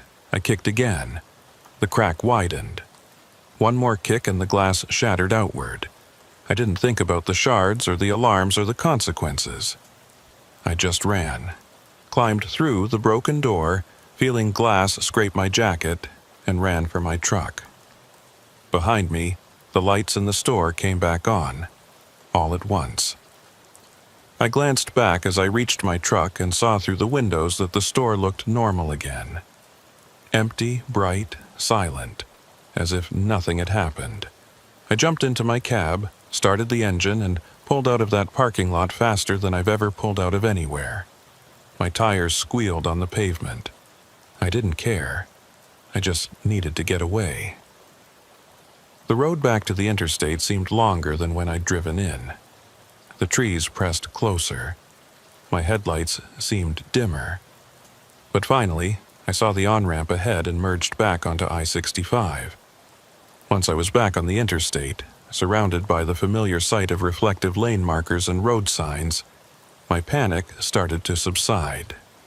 I took several deep breaths, told myself it had been some kind of hallucination. Carbon monoxide leak in the store, maybe. Or I'd been more tired than I thought, and had experienced some kind of waking dream. But my hands were shaking, and when I looked down, I saw that my jacket was torn from the glass door. That part, at least, had been real. I drove straight through to Nashville without stopping. Made the delivery just after 2 in the morning. The warehouse guys commented that I looked rough, asked if I was okay. I told them I was fine, just tired. The next day, I tried to look up Fuller's Fuel and Food online. I wanted to file a complaint, or at least leave a bad review, but I couldn't find it. No website, no business listing, no reviews. I searched for fuel stops off I-65 in Kentucky and looked at satellite images of the area where I thought I'd stopped. There was nothing there, just trees. I asked other drivers if they knew the place. Described it as best I could. 8 pumps, big parking lot, somewhere between Louisville and Nashville. Nobody had heard of it. One guy told me there used to be a truck stop in that area, but it had closed down in the early 90s. Been abandoned ever since. I told myself I'd taken a wrong exit. Gotten confused in the dark, but I know what I saw. I know where I went. A week later, I was running the same route. Louisville to Nashville, same time of night. I told myself I wouldn't look for it, wouldn't even think about it. Just drive straight through. But when I passed that exit, I slowed down. Just for a second. Long enough to read the sign. It said, Fuller's Fuel and Food, 24 hours, 2 miles. The same sign I'd seen before. I drove past it, kept my eyes on the road ahead, didn't look back, but 2 exits later there was another sign. Fuller's Fuel and Food, 24 hours, 2 miles. Different exit, same message. I checked my fuel gauge, 3/4 full. I didn't need to stop. 3 more exits. Same sign at every one. Fuller's Fuel and Food, 24 hours, 2 miles. By the time I reached Nashville, I'd counted 17 different exits, all advertising the same fuel stop. All with signs that shouldn't have existed. I haven't run that route at night since then. I've told my dispatcher I'm only available for day shifts on I-65. He thinks I'm being difficult, but I don't care. I'll take the pay cut. I'll take whatever consequences come from being picky about my routes. Because 3 weeks ago, I talked to another driver at a rest stop in Tennessee. He was coming from the opposite direction, Nashville to Louisville. He looked exhausted, hands shaking as he drank his coffee. I asked if he was okay. He stared at his coffee for a long time before answering. I stopped for fuel, he said quietly. Place called Fuller's, off I-65. My blood went cold. When? Last night, around midnight. He looked up at me. You ever been there? I hesitated, then nodded. What the fuck is that place? He asked. His voice was shaking. What did you see? I told him, all of it. The empty store, the wrong product labels, the figures in the mirror. He listened without interrupting. When I finished, he was pale. I saw them too, he said. But not in a mirror. I saw them directly, standing in the aisles just staring at me. When I ran for the door, they moved. All at once, like they were connected somehow. They didn't chase me, just watched me go. But when I looked in my side mirror as I was driving away, he stopped talking, took a long drink of coffee. What? I prompted. They were in my truck, he said. In the reflection, standing in the sleeper berth, just standing there watching the back of my head. He finished his coffee and stood up. I'm done with night driving. I don't care if it costs me my job. I'm not going back on that highway after dark. He walked away before I could ask anything else. I've been thinking about that conversation ever since. About what he saw, about what I saw, about those signs at every exit, advertising a place that doesn't exist. Last week I heard about another incident. A truck was found abandoned on the shoulder of I-65, somewhere between Louisville and Nashville. Engine running, lights on, driver's door open. The driver was gone. They searched the area but never found him. No signs of a struggle, no indication of what happened. His logbook showed he'd been making good time, no delays or stops recorded. But someone who helped with the search told me they found something in the truck.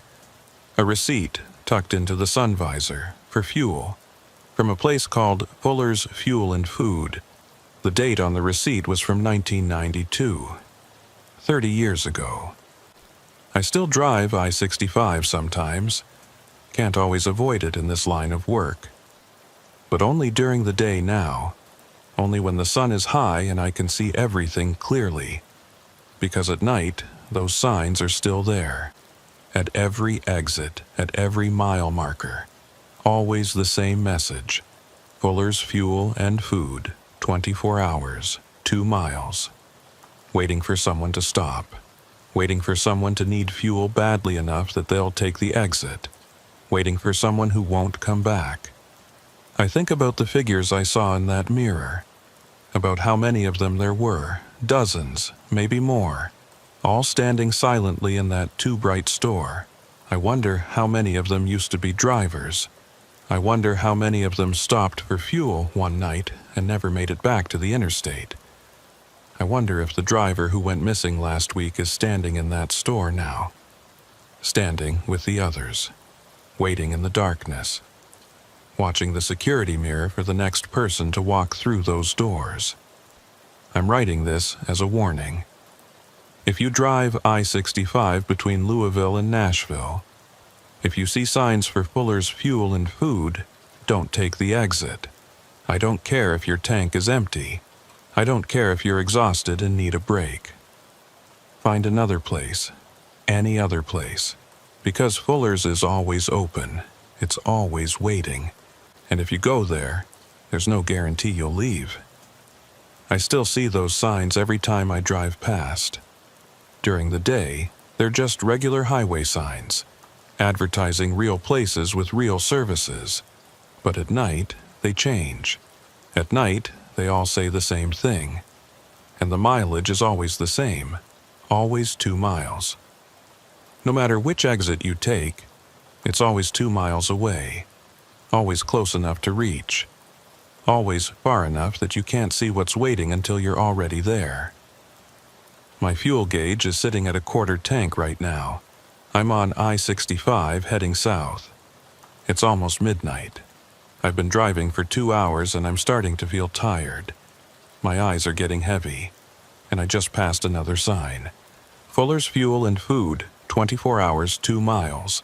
I'm not going to stop, I'm not.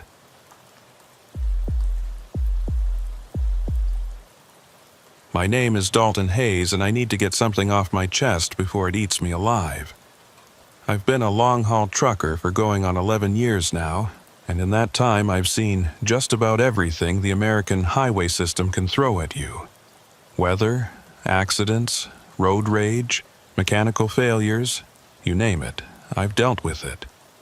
But what happened to me on a stretch of Highway 63 in central Missouri last February is something I still can't explain, no matter how many times I go over it in my head. I'm the kind of person who needs background noise when I drive. Can't stand silence. It makes me too aware of my own thoughts, and when you're alone in a truck for 10, 12, sometimes 14 hours at a time, your thoughts can turn dark pretty quick. So I always have something on: podcasts, audiobooks, music, talk radio, anything to fill the void. My CB radio is usually on too, even if nobody's talking. Just that occasional burst of static or fragment of conversation helps me feel less isolated.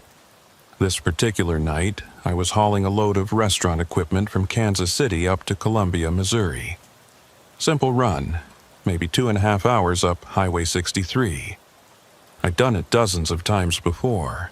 I left Kansas City around 9 p.m., which was later than I'd planned. But the loading dock had been backed up, and I'd had to wait my turn. The dispatcher was insistent that the delivery had to be made by morning. Some restaurant opening was scheduled, and they needed the equipment installed by noon. So I didn't have a choice but to push through the night. The weather forecast had called for clear skies, but by the time I got on the road, a fog was rolling in. Not thick enough to be dangerous, but enough to cut visibility down to maybe 100 yards. The kind of fog that makes your headlights reflect back at you, turning everything into this gauzy, dreamlike blur. It was unsettling but manageable. I'd driven in worse. Highway 63 through central Missouri is mostly rural. It cuts through farmland and small towns, with stretches of forest here and there. During the day, it's actually pretty scenic in a flat, Midwestern kind of way. At night, especially with fog, it's just empty darkness occasionally broken by the lights of a house or a small business. Traffic is usually light, and that night was no exception. I saw maybe 3 other vehicles in the first hour, 2 cars and 1 other semi, all heading in the opposite direction. I had a podcast playing through my phone, some comedy show that usually makes the time pass faster.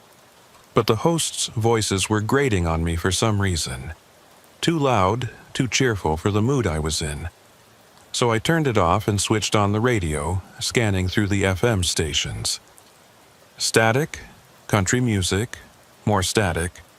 A religious program, static again. Finally landed on a classic rock station playing Tom Petty. That worked. I settled in and focused on the road. Around 10:30, the radio station started cutting out. The signal would fade, get buried in static, then come back for a few seconds before fading again. I tried scanning for another station, but everything was breaking up. That wasn't unusual out here. Radio signals can be spotty in rural areas, especially at night. I was about to turn it off when I heard a voice cut through the static. It wasn't the DJ. It was a voice on the CB frequency, bleeding through into the FM band somehow. That happens occasionally when signals get crossed. The voice was male, calm and measured, with a slight southern accent. He was asking if anyone could hear him, if anyone was on the channel. I picked up my CB handset. "Yeah, I got you. This is Dalton Hayes, southbound on 63. You need something?"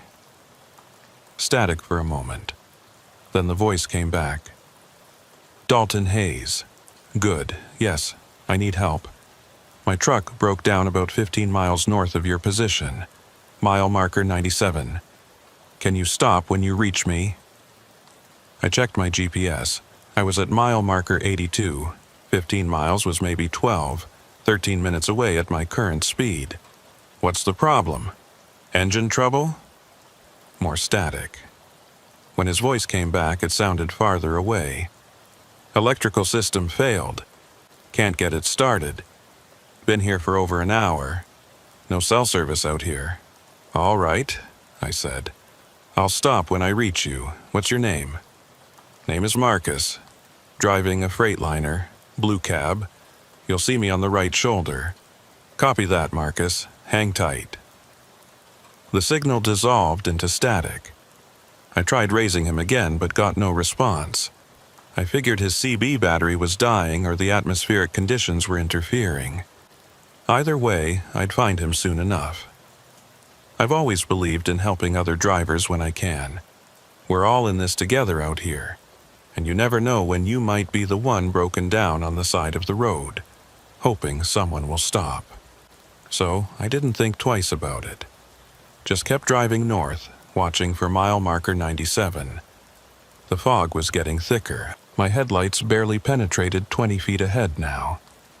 I slowed down to about 55, not wanting to come up on Marcus's truck too fast and rear-end him in these conditions. The radio was nothing but static now. Even the CB was quiet. Just that soft hiss of an open channel. I passed mile marker 90. Then 92, then 95. I started looking more carefully at the shoulder, trying to spot any sign of a truck. The fog made everything ghostly and indistinct. Shapes would materialize out of the murk. A road sign, a fence post, a tree, and then disappear behind me. Mile marker 97 appeared out of the fog. I slowed down even more, scanning the shoulder. Nothing. No truck, no lights, no reflective triangles or flares. Just empty highway.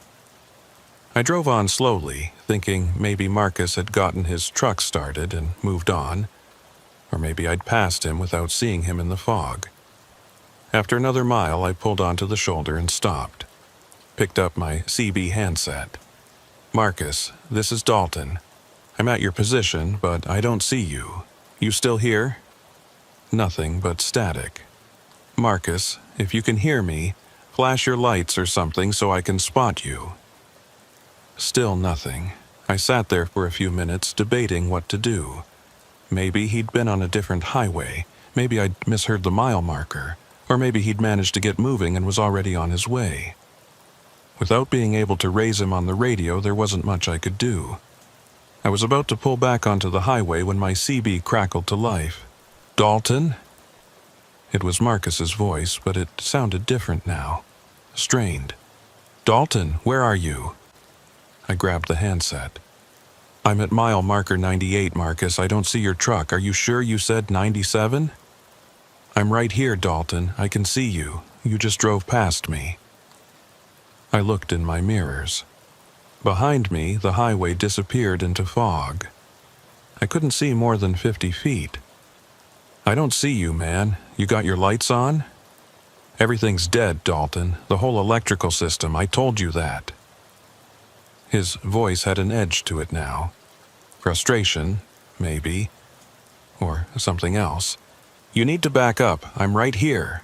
Something about this felt wrong. I couldn't put my finger on it, but alarm bells were going off in my head. "Marcus, I'm going to turn around and come back. Just stay where you are." "Don't turn around," he said quickly. "Just back up, straight back. You'll see me." "I can't back up on the highway, man. That's not safe." "There's no other traffic, Dalton. Just back up, please." Now there was something else in his voice. Desperation. "I've been stuck here for hours. You're the first person to come by. Please, don't leave me here." I looked at my mirrors again. The highway behind me was empty as far as I could see through the fog. He was right that there was no traffic. And backing up 100 yards or so wouldn't take long. Maybe I had passed him somehow. Maybe the fog was playing tricks with my depth perception. Against my better judgment, I put the truck in reverse. The backup alarm started beeping, loud in the quiet night. I started rolling backwards slowly, watching my mirrors. "That's it, Dalton," Marcus said through the radio. "Keep coming. You're getting closer." I backed up for maybe 30 seconds. "Marcus, I'm at mile marker 97 now. I still don't see you." "Keep coming. Little bit more." I went another 20 yards. "Marcus, there's nothing here, man. No truck, no—" "Stop!" The shout made me jump. I hit the brakes instinctively. My truck jerked to a halt. "Don't move," Marcus said. His voice was calm again, but there was something underneath it now. Something cold. "Look in your passenger mirror." My heart was pounding. I didn't want to look. Every instinct told me not to look. But I did. In the passenger side mirror, barely visible through the fog about 10 feet away, I could see something on the shoulder. Not a truck. A shape. Dark and irregular. It took me a moment to understand what I was looking at. It was a crater, a hole in the ground where the shoulder should have been. Maybe 15 feet across, dropping down into darkness. If I'd kept backing up, I would have rolled right into it. "Jesus Christ," I breathed. "You see it now?" Marcus's voice crackled through the CB. "You see what would have happened?" "What the hell is that, a sinkhole?" "Something like that." He paused. "You're welcome, by the way." "What?" I was still staring at the hole, my mind trying to process this. You knew that was there." "Of course I knew. That's why I called you, to stop you before you backed into it." "But you said your truck broke down. You said you needed help." I lied. His voice was matter-of-fact now. No emotion at all. "I had to get you to stop. Had to get you to this exact spot. Otherwise you would have just driven past and never known." Known what? What the hell is going on? Static for a moment. Then, you're going to keep driving north, Dalton. You're going to stay on Highway 63, and you're not going to stop. Not for anything, not for anyone. Do you understand? Who are you? How did you know about this hole? It doesn't matter who I am. What matters is that you listen to what I'm telling you. Don't stop. Don't pick up any hitchhikers. Don't pull off at any rest areas. Don't take any exits until you reach Columbia. Just drive. This doesn't make any sense. Why would I back into a hole on the shoulder? I wouldn't have any reason to. You would have had a reason, Marcus interrupted. In about 5 minutes, you're going to see someone on the side of the road. A woman. She's going to be waving for help. She's going to look desperate. You're going to want to stop for her. What woman? How do you know? And if you stop, she's going to tell you her car broke down. She's going to ask you to back up so your headlights can shine on it so she can see what's wrong with the engine. And if you back up, you're going to roll right into that hole.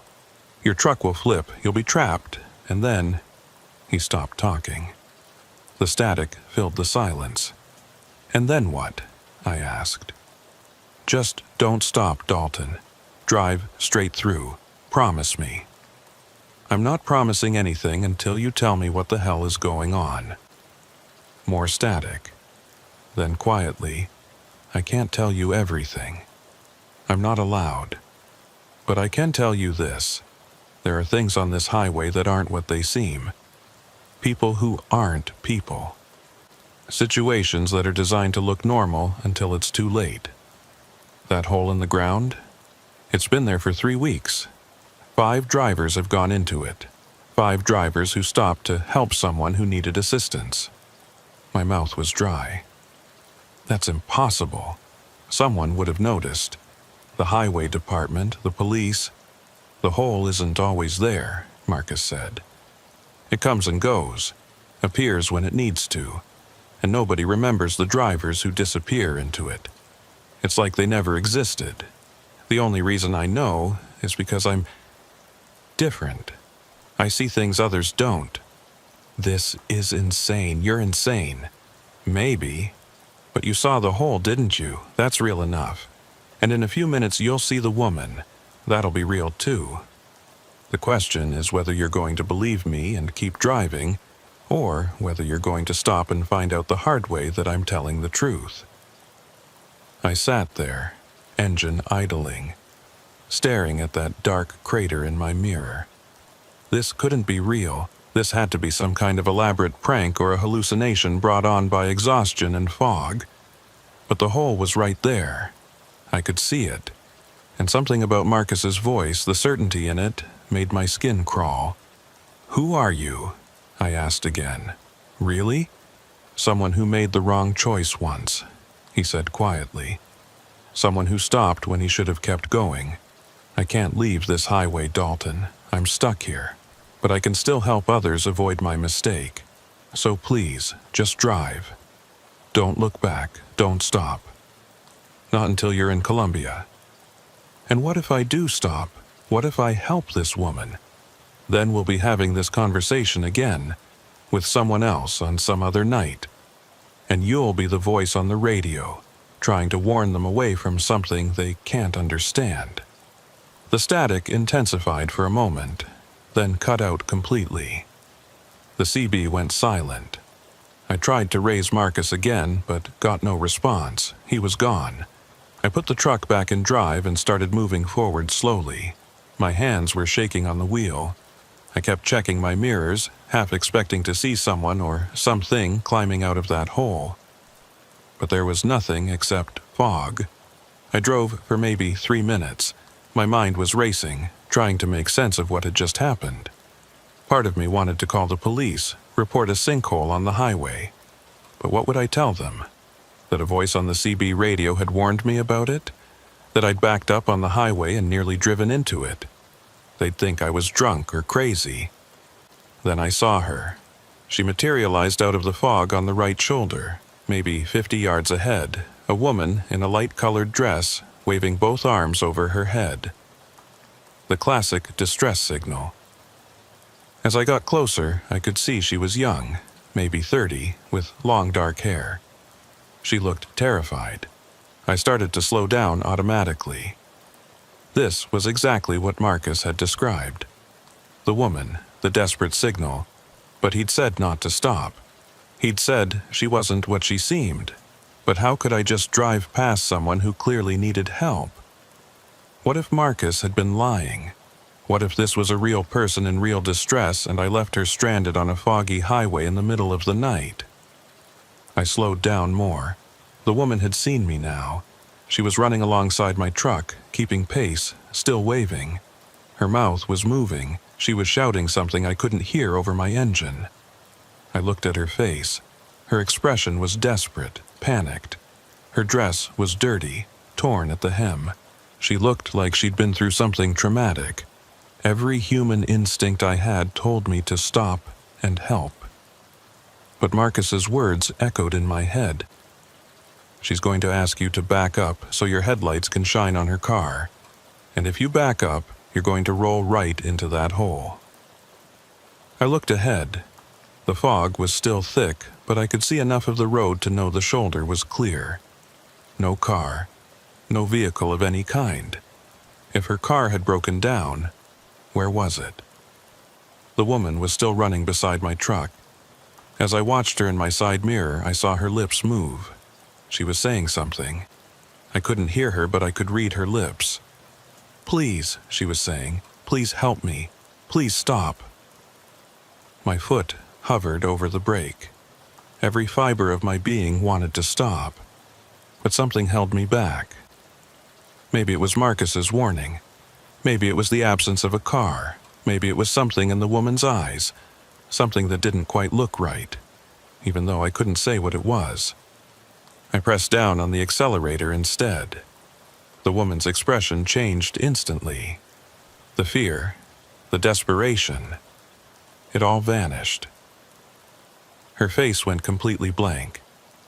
Empty. She stopped running and just stood there watching me drive away. In my mirror, I saw her standing perfectly still in the middle of the highway, her arms at her sides, her face emotionless. Then the fog swallowed her and she was gone. I drove for another 20 minutes before I felt like I could breathe normally again. My heart was racing and my shirt was soaked with sweat. I kept checking my mirrors, expecting to see the woman running after me or standing in the road behind me. But there was nothing except fog and empty highway. The CB crackled to life again. Marcus's voice, faint but clear. "You did good, Dalton. You kept driving." "What was that?" I asked. "What was she?" "Something that feeds on people who stop. Something that has been on this highway for a long time. Longer than me." "How many are there? How many things like that?" "More than you want to know about. They're everywhere, Dalton, all across the country. Different highways, different forms, but the same purpose. They wait for drivers like us. Drivers who are alone and tired and vulnerable. And they use our best instincts against us. Why? What do they want? I don't know.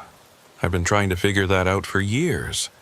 All I know is that once they get you, you don't come back. Not really. You become part of the highway, part of whatever they are." I thought about that. About Marcus stuck on this highway, unable to leave. Spending his nights trying to warn other drivers away from the same fate. Is there a way to stop them? If there is, I haven't found it. All I can do is warn people. Help them avoid the traps. Sometimes they listen. Sometimes they don't. He paused. "You're lucky you listened. What would have happened if I'd stopped?" "She would have led you to her car. Would have asked you to back up so you could see better. You would have backed right into that hole. Your truck would have rolled. And while you were trapped inside, while you were hurt and disoriented and scared, she would have come to your window. She would have reached through the broken glass and touched you, and that would have been it." "What do you mean, that would have been it?" "You would have become like me, stuck, unable to leave. Watching other drivers make the same mistakes, trying to help when you can, but knowing that most of the time you can't. The fog was starting to lift as I drove farther north. I could see the lights of a small town ahead, probably Moberly. The sight of civilization, even just a few scattered buildings, made me feel immensely relieved. "Marcus," I said, "thank you. I don't know if I'd have kept driving without your warning." "Yes, you would have," he said. "I could tell when you called back to me. You're careful. You think things through. You question things that don't make sense. That's why I picked your signal out of all the others. That's why I knew you'd make it." "What do you mean, picked my signal?" "There are dozens of trucks on this highway every night, Dalton. I can't warn all of them. I can barely reach 1 or 2 a week. I have to choose. I listen to the CB chatter, to the way drivers talk. I look for the ones who might listen, the ones who might survive. What about the others? The ones you can't warn?" Silence, then very quietly, "Most of them don't make it." I drove through Moberly.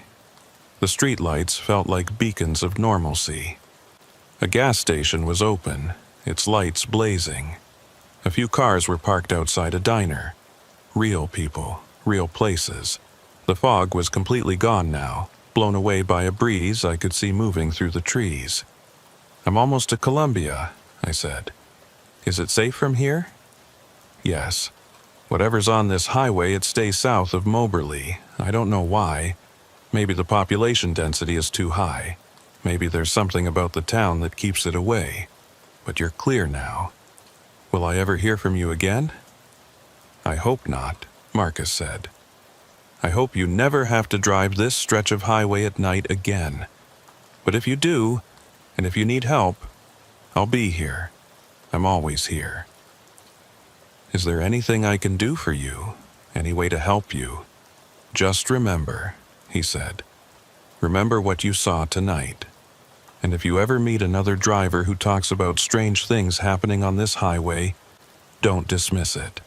Don't tell them they're crazy or tired or imagining things. Believe them, because they're telling the truth. And maybe, just maybe, your belief will help them survive the next time they're out here. I will. I promise. Good luck, Dalton Hayes. Drive safe." The CB went silent. I tried calling for Marcus several more times, but he never responded. Just static. I made my delivery in Columbia just after 1 in the morning. Helped the crew unload the equipment, signed the paperwork, and found a truck stop where I could park for what was left of the night. I tried to sleep but couldn't. Every time I closed my eyes, I saw that woman's face. The way her expression had changed when I didn't stop. The emptiness in her eyes. The next morning, I drove back south on Highway 63. I told myself I was looking for evidence, for some sign that what I'd experienced had been real. I passed through Moberly and kept going, watching for mile marker 97. When I found it, I pulled onto the shoulder and got out. The area looked completely normal. The shoulder was intact, solid pavement, no holes or craters. The grass beyond it was undisturbed. If there had been a sinkhole there the night before, it had been filled in or had never existed at all. I walked up and down the shoulder for maybe 10 minutes, looking for any indication of what I'd seen. Nothing. It was just a regular stretch of highway. I got back in my truck and sat there, trying to make sense of it all. Had I hallucinated the whole thing? Had exhaustion and fog combined to create a waking dream? But I could still remember Marcus's voice so clearly. Could still see that woman running beside my truck. I picked up my CB handset. "Marcus? You out there? This is Dalton." Static. "Marcus, if you can hear me, give me a sign. Anything." Nothing but the hiss of an empty channel. I put the handset down and pulled back onto the highway. Maybe I'd never know for sure what had happened. Maybe that was for the best. But 3 weeks later, I heard about another driver who'd disappeared. A guy named Tom Richardson, hauling freight from Kansas City to Columbia. He'd been on Highway 63, somewhere south of Moberly. His truck was found on the shoulder, engine running, driver's door open. No sign of Tom. No indication of where he'd gone or what had happened. The highway patrol searched the area but found nothing. No footprints, no signs of a struggle, no evidence of foul play. Tom Richardson had simply vanished into the night. I thought about calling the police, telling them about Marcus and the woman and the hole that appeared and disappeared. But what would I say? They'd think I was crazy. And maybe I was. Maybe the stress of the job was finally getting to me. But then I started hearing stories from other drivers. Whispered conversations at truck stops late at night, when people felt safe enough to share the things they'd seen. Stories about Highway 63, about strange encounters, about voices on the CB radio warning them away from danger, about people who weren't people, about holes in the ground that shouldn't exist. Too many stories, too many drivers, too consistent in their details. Something is on that highway, something that hunts drivers who are alone in the dark. And Marcus is still out there, stuck on that endless stretch of road, trying to save as many people as he can. I still drive through Missouri sometimes, can't always avoid it. But I don't take Highway 63 at night anymore. I'll take the long way around, add hours to my route, whatever it takes. Because I know what's waiting there in the fog. I know about the woman with the empty eyes. I know about the holes that appear and disappear. I know about the things that use our humanity against us. And I know about Marcus. The voice on the radio, the warning in the dark. The driver who stopped when he should have kept going and who's paying for that mistake for eternity. Last night, I was talking to a rookie driver at a fuel stop in Kansas City. He was about to head north to Columbia, running his first solo night haul. He was excited, nervous, asking me for advice. I told him to stay on I-70, take the long way around, avoid Highway 63 at night. He asked me why. I hesitated. Then I told him the truth. All of it. Marcus, the woman, the hole in the ground, everything. He looked at me like I was insane, like I'd been on the road too long and had cracked under the pressure. I could see it in his eyes. He thought I was just another burnout trucker telling ghost stories to scare the new guys. "Thanks for the advice," he said with a polite smile, "but Highway 63 is faster. I need to make good time on this run. Can't afford to add an extra hour to my route." I tried again, told him it wasn't worth the risk, told him to listen to me just this once, to trust me even though he had no reason to. But he just shook his head and walked away. I watched him climb into his truck and pull out of the fuel stop. Watched his taillights disappear into the night. That was 8 hours ago. I've been trying to reach him on the CB all night. Calling his number, his company, even his family. Nobody's heard from him. His truck hasn't checked in at Columbia. The GPS on his rig shows he's stopped on Highway 63, somewhere near mile marker 97. But when the highway patrol went to check, they said there was nothing there. Just an empty highway. I'm writing this now because I need to put it somewhere. Need to have a record of what's happening. If you're a truck driver and you read this, please listen. Avoid Highway 63 between Moberly and Columbia, especially at night, especially in the fog. If you have to drive it, if there's no other choice, then pay attention to your CB radio. If you hear a voice calling for help, if someone named Marcus warns you about something ahead, listen to him. He's trying to save you from the same fate that claimed him. And if you see someone on the side of the road waving for help, a woman in a light-colored dress, don't stop. I don't care how desperate she looks. I don't care how wrong it feels to drive past. Just keep going. Keep your foot on the gas and your eyes on the road ahead, and don't look back. Because some people aren't people at all. Some things are designed to look like distress, to trigger your compassion, to make you stop and help. And once you stop, you don't start again. I'm back on the road tomorrow. Got a run from Denver to Indianapolis, straight across I-70. Safe route. Normal route, I should be fine.